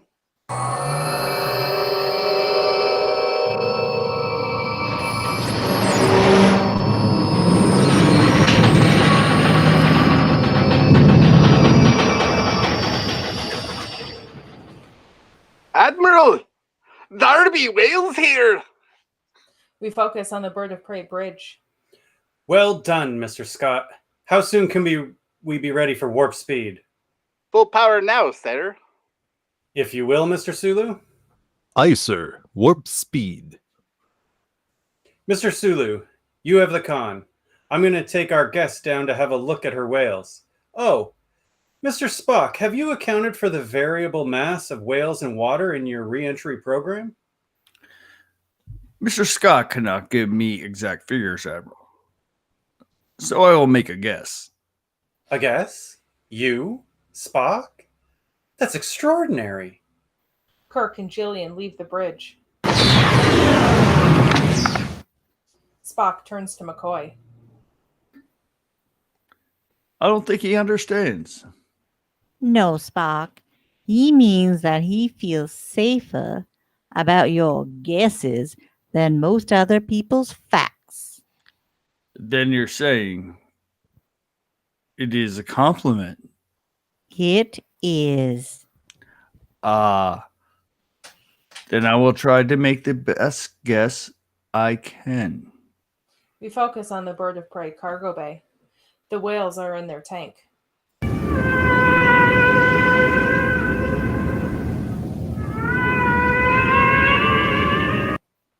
They say the sea is cold, but the sea contains the hottest blood of all. Whales weep not. D.H. Lawrence. You know, it's ironic. When man was killing these creatures, he destroyed his own future. The beasties seem happy to see you, Doctor. I hope you like our little aquarium with the little bubbler and the little tiny diving men. A miracle, Mr. Scott. A miracle! That's yet to come. What does that mean? It means that our chances of getting home are not too good. You might have lived longer if you'd stayed where you belong.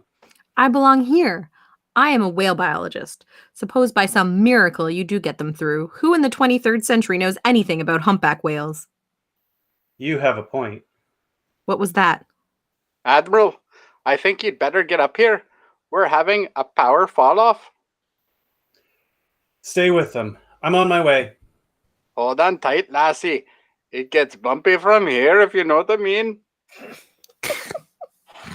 We focus on bird of prey bridge.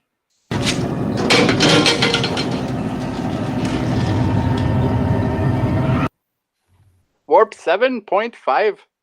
7.9. Shield at maximum. We focus on the bird of prey cargo bay. Mr. Sulu, that's all I can give you. We focus on the bird of prey bridge. Can we make breakaway speed? Hardly, Admiral. I cannot even guarantee we will escape the sun's gravity. I shall attempt to compensate by altering our trajectory.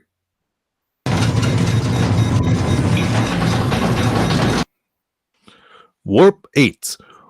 8.1. Maximum speed, sir. Admiral, I need thrust control.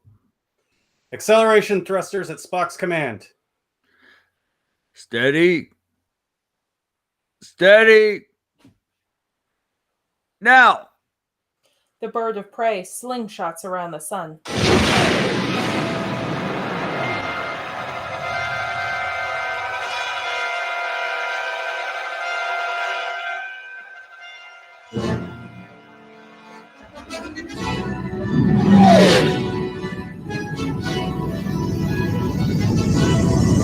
Just a step to the left. Did braking thrusters fire? They did, Admiral. Then where the hell are we? The probe? Condition report. Spock? They did, Admiral. Computers are not functional. The mains are down, sir. Auxiliary power is not responding. Switch to manual control. Mr. Sulu? I have no control, sir. My God, Jim, where are we? Out of control and blind as a bat. We focus on Starfleet Command. We're back to just minutes before the crew traveled back in time. Good guess, Spock. Get him back! Get him back! The large window collapses again.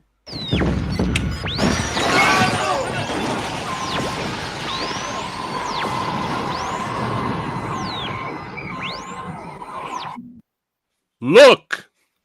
It's the bird of prey. They are falling fast.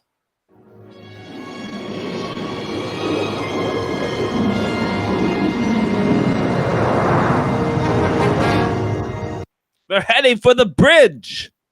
They just narrowly miss crashing into the Golden Gate Bridge. We focus on the Bird of Prey bridge. Ground cushion. Keep the nose up if you can. They make an emergency landing in the water. We're in the water. Blow the hatch. You got us to the right place, Spock. Now all we have to do is get the whales out before we sink. Abandon ship. Scotty, do you hear me? Scotty, move, move. See to the safety of all hands. I will. The crew begins to evacuate the ship. We focus on the Bird of Prey cargo bay. The cargo bay is filling with water, and the whales are trapped. Lassie, get my arm. I've got it. Scotty. Kirk is outside the cargo bay doors. Admiral, help! I'm here, Scotty. I'm here. Kirk gets the cargo bay doors open, releasing Gillian and Scotty. You're going to be all right. The whales are trapped. They'll drown. There's no power to the bay doors. Explosive override? It's underwater, and there's no way to reach it. You go on ahead. Close the hatch. Admiral, you'll be trapped. Go on. Kirk takes off his jacket, swims underwater, and operates the manual release for the external cargo bay doors, releasing the whales. We focus on the Bird of Prey exterior floating in the bay. Kirk swims through the open doors after the whales and joins his crewmates outside the ship.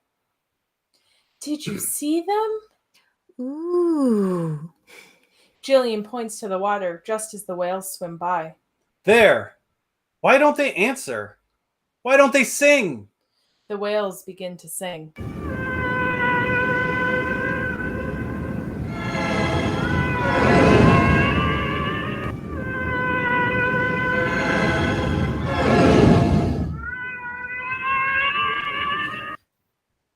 The probe retracts its ball and moves off.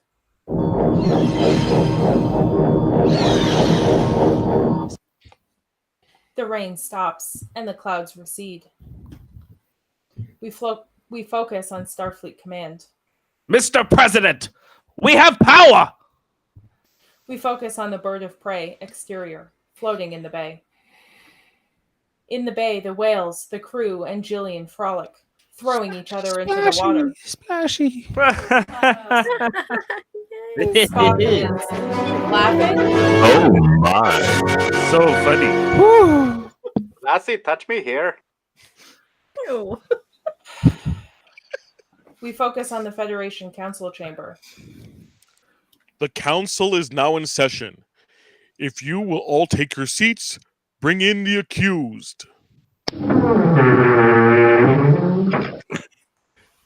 The crew enters from a side door. Spock joins them from the stands. Captain Spock, you do not stand accused. Mr. President, I stand with my shipmates. As you wish. The charges and specifications are conspiracy, assault on Federation officers, theft of Federation property, namely the Starship Enterprise, sabotage of the USS Excelsior, willful destruction of Federation property, specifically the aforementioned USS Enterprise, and finally, disobeying direct orders from Starfleet Command. Admiral Kirk, how do you plead? On behalf of all of us, Mr. President, I'm authorized to plead guilty. So entered. Because of certain mitigating circumstances, all charges but one are summarily dismissed. The remaining charge, disobeying orders of a superior officer, is directed solely at Admiral Kirk. I'm sure the Admiral will recognize the necessity of keeping discipline in any chain of command. I do, sir. James T. Kirk.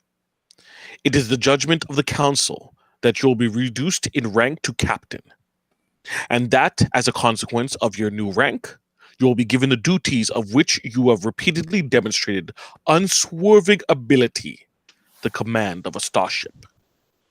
The crowd claps and murmurs amongst themselves.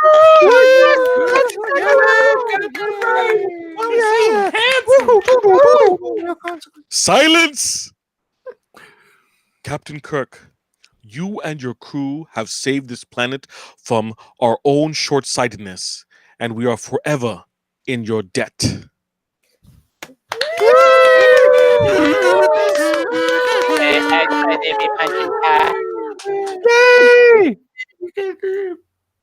Prolonged applause and cheers from all those present. Oh, I'm so happy for you. I can't tell you. Thank you so much.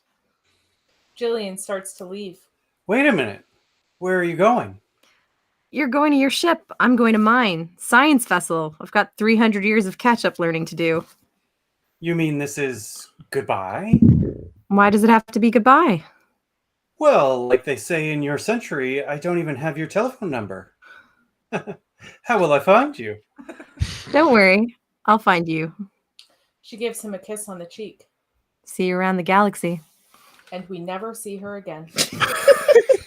On the other side of the room, Spock approaches his father. Father. I am returning to Vulcan within the hour. I would like to take my leave of you. It was most kind of you to make this effort. It was no effort. You are my son. Besides, I am most impressed with your performance in this crisis. Most kind.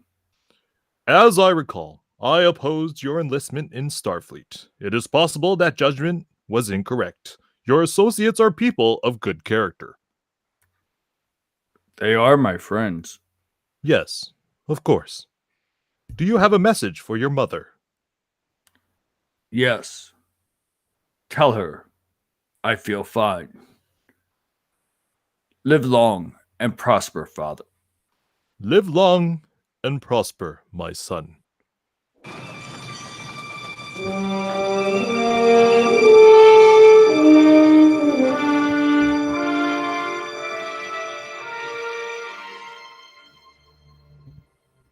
We focus on the shuttlecraft.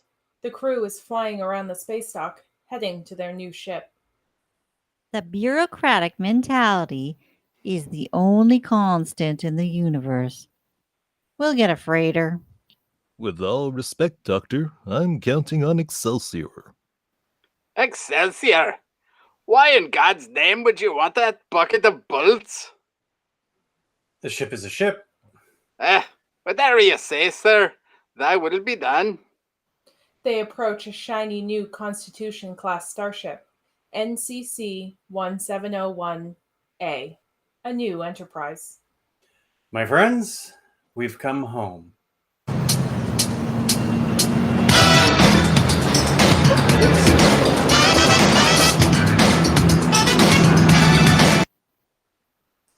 We focus on the Enterprise A bridge. Helm ready, Captain. All right, Mr. Sulu. Let's see what she's got. And they head off into space at warp speed.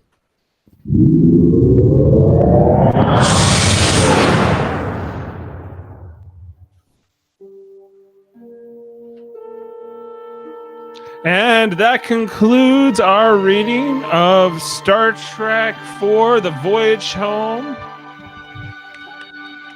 Wow, that was something, everybody. 2 plus hours, almost 2.5 hours. So, hey, let's end the show. That was long for all of us, and I'm sure we're all eager to get to the bathroom and just stretch our legs and things like that. But let's introduce our great, fantastic cast. Well, here in the room, I'm Dave Mader, Jane Mader, Jeff Mader, bringing you various parts tonight.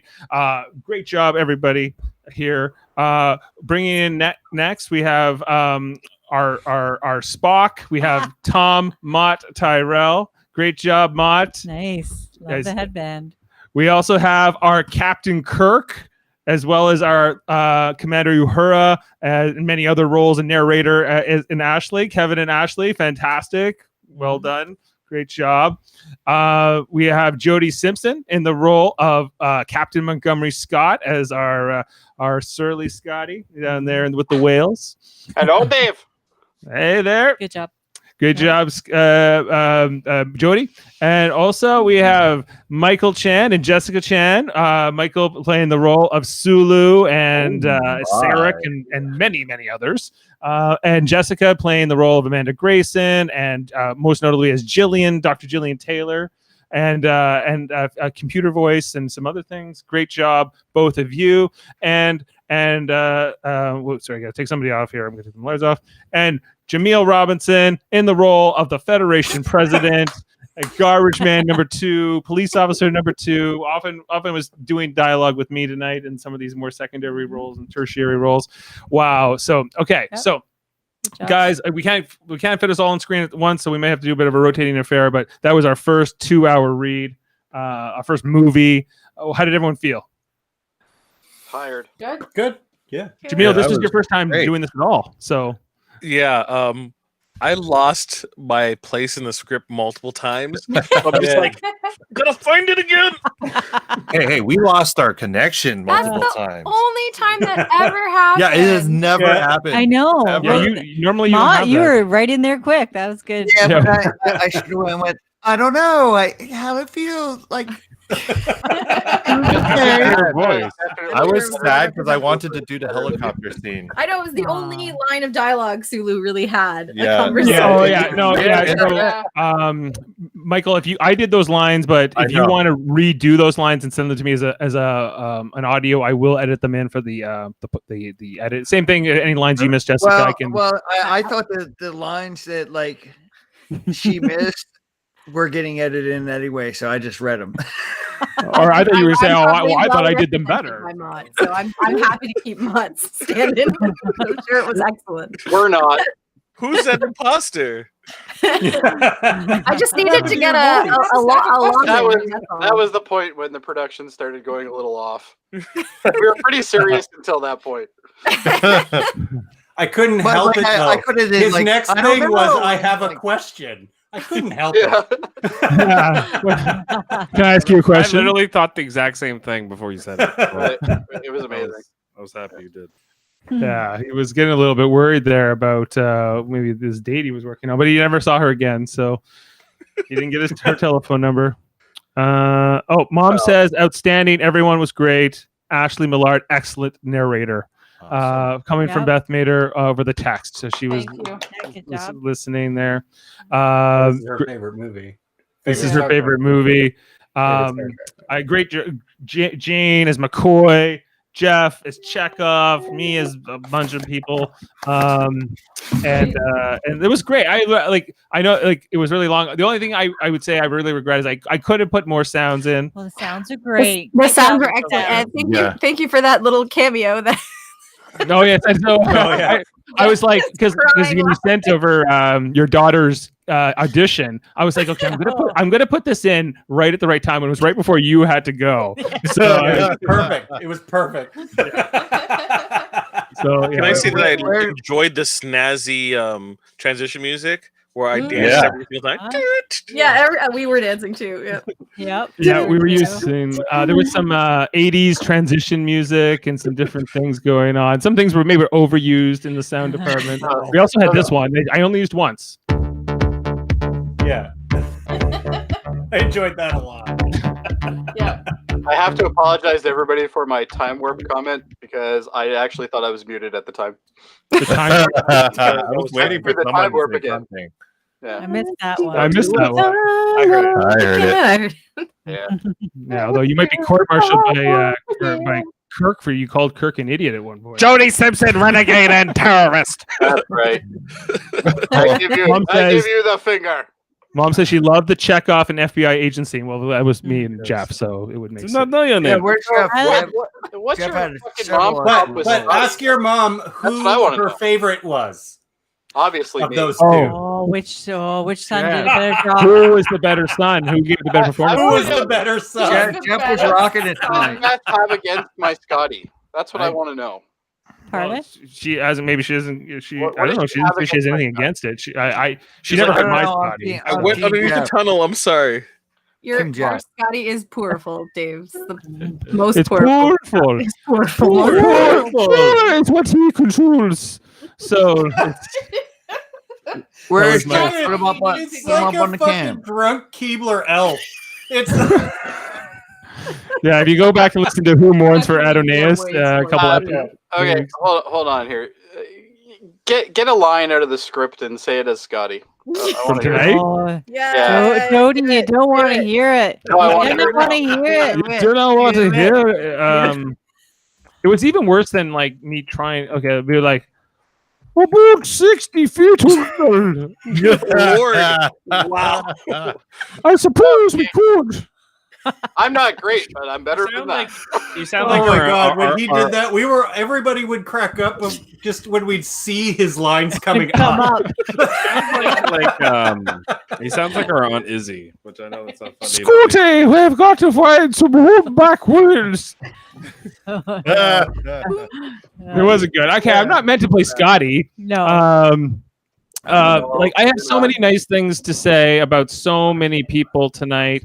So many of the all of you did great. It was like, but it took the whole group to bring it together. That was just a lot of fun. I'm glad we ended on a big bang. Jamil, thank you for coming in on this one. Being this first one is the longest one. So no, we hope you like it again next Play this season. character again. I'm like, I don't remember how I did the president, so I'm pretty sure every single time I did the president sounded completely different. It's fine. My Scotty sometimes went to like Indian accent. He was sometimes like, I forgot to say my Indian Scotty. I heard a poo. A poo. For a bit. Yeah, there was definitely some Indian in there. At one point, I'm like, wait a second, it's Scotty. Hold on. One of my characters characters via India. Oh. Tourist man. Yeah, Oh, he was. yeah. Oh yeah, Tourist Man was great too. I love Tourist Man. There was so many great parts. I especially have to give a huge shout out here to Kevin Millard, who was Kirk and had a lot of friggin' dialogue. Yeah, well done. Especially the star of our show, who really brought it. It was a lot of dialogue, and you kept it like that same energy the whole way through. So I really got, especially call that out. You know, that Kevin Millard energy. That Kevin Millard energy. It's a little Go bit away, exciting, Kevin but not Millard. enough. But it's good. Okay. I thought the one thing I think you should have done, Dave, was when it was all those scenes in the Italian restaurant. I thought Yeah. you should have played scenes from Italian Restaurant by 10 Billy minutes. Joel. Yeah, I Not should. all 10 minutes. No. Just a bottle of red.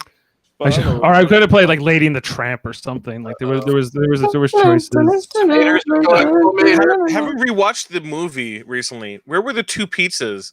And they were supposed to be large, but they were like really small. They're like pan Compact. pizzas. Yeah, he Yeah. brought. They he- each ordered a large They pizza. each ordered a large Yes. pizza and a beer. He brought 2 beers, and then he comes over later with 1 pizza and the check immediately. Like, Here's he bad knew news. They were Hold on, rushing hold on. out. The most important thing about all this is who the fuck drinks Michelob? Oh, it was the 80s. Yeah. I kind of It was wish the you put that in the narration. Jody, I- great. It's not an excuse. I got I remember the one here. time like I was She's into drinking whales. Michelob by like this creek with like some bad kids. You I- should have substituted it for like 50 or something. That would have been funny. I got stuck on the fact that he entered the ship with the pizza box, but then when he went into where all the crew was, there was no pizza. He did not share, did not hand out pizza to anybody else. He's in a decontamination room, just stuffing his face. And apparently I'm 8 years old because Ashley said semen and I laughed Oh my for like God. 15 minutes. Dude, I was not- I was laughing. He would not I'm like, stop laughing through my entire narration. You get that with semen? When I said seaman, when I said seaman. You didn't say seaman. No, What? You said It's- semen. That's it's what it is. pronounced semen. Yes, that's why it's funny. I didn't say it was wrong, just funny. Yeah, you said it like a medical report. That's how it's pronounced. I know. Yes. I know, and it's And that's why we all giggled. Semen. You said duty. I laugh at that too all the time. Okay, I think we're gonna wrap up the show here on the air. Great job, everybody. I'm gonna kind of take you all off screen now. So and come back. And I just want to say thank you to everybody here on the cast, especially Kevin and Ashley, who put a ton of work in on this script every week, and do a great job. And all those who and Jody, who helped me source a bunch of sounds tonight. Jane, who did some proofing on the script and has helped with various things all season. Jeff, the whole crew, the whole cast, Michael and Jessica, and everybody that bring this together. Mott, you're all. It's. I don't know. It's all for fun. It's all to make ourselves laugh. But I really enjoy it. I think we're gonna kind of look back on this years from now and really. I hope we look back finally. Jeff, are you already moving on? Jeff, already moving on to sports back there. Jeff, we're still in the air. We're trying to have a tender moment here.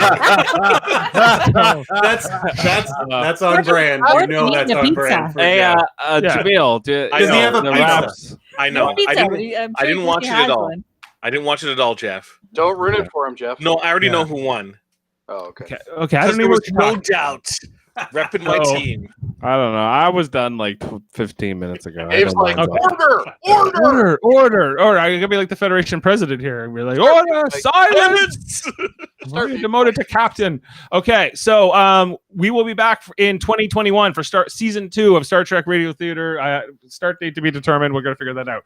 But we're at least taking a few weeks off over Christmas to recharge our battery and just I won't be stressing Jane out. I gotta get sounds done every weekend. So I've really enjoyed this, but we're going to keep going here for a few more weeks on our other podcast. On Tuesdays we do Star Trek Deep Space Nine, that has Jamil, that has Ashley, Kevin, and Jeff. We're talking about Deep Space Nine every week. We're in season 2. Join along. We're going to be talking about it for the next 3.5 years, and we're getting through all the bad episodes. So this is a great time to join, to like really hop on. Wednesdays we do original series rewatches. Jody, Adam Woodward, my dad, Jeff. We talk about Head Treks. We talk next week. We're talking about Amok Time, where Spock gets horny for the first time. A little bit of on Harve. That's a good episode. And on Thursdays, we're talking Star Trek Discovery. That's Michael and Adam and I. We talk about Star Trek Discovery. Terra Firma Part 1 was last Thursday. Terra Firma Part 2 this Thursday. Where it's a great season of Star Trek Discovery. If you haven't checked out that show, this is a great season to get into it because it's kind of a whole reboot of the show. And our whole radio theater catalog, we did 26 of these, I think, throughout the whole year. If you plus like the original pilot we did. So really amazing. Really had a lot of fun, and can't wait to bring it to the next level next year. So that's it. And we will see you next time. We'll see you in 2020 on this particular version of the podcast, but on the others, we'll see you next week. And check out our other channels, Super Mater Brothers Podcasting, Trivial Debates, all that kind of stuff. All right. Merry Christmas, Happy Holidays, Happy Hanukkah, Happy Kwanzaa, to be all those things that are coming, and Happy New Year as we look to get past this pandemic year.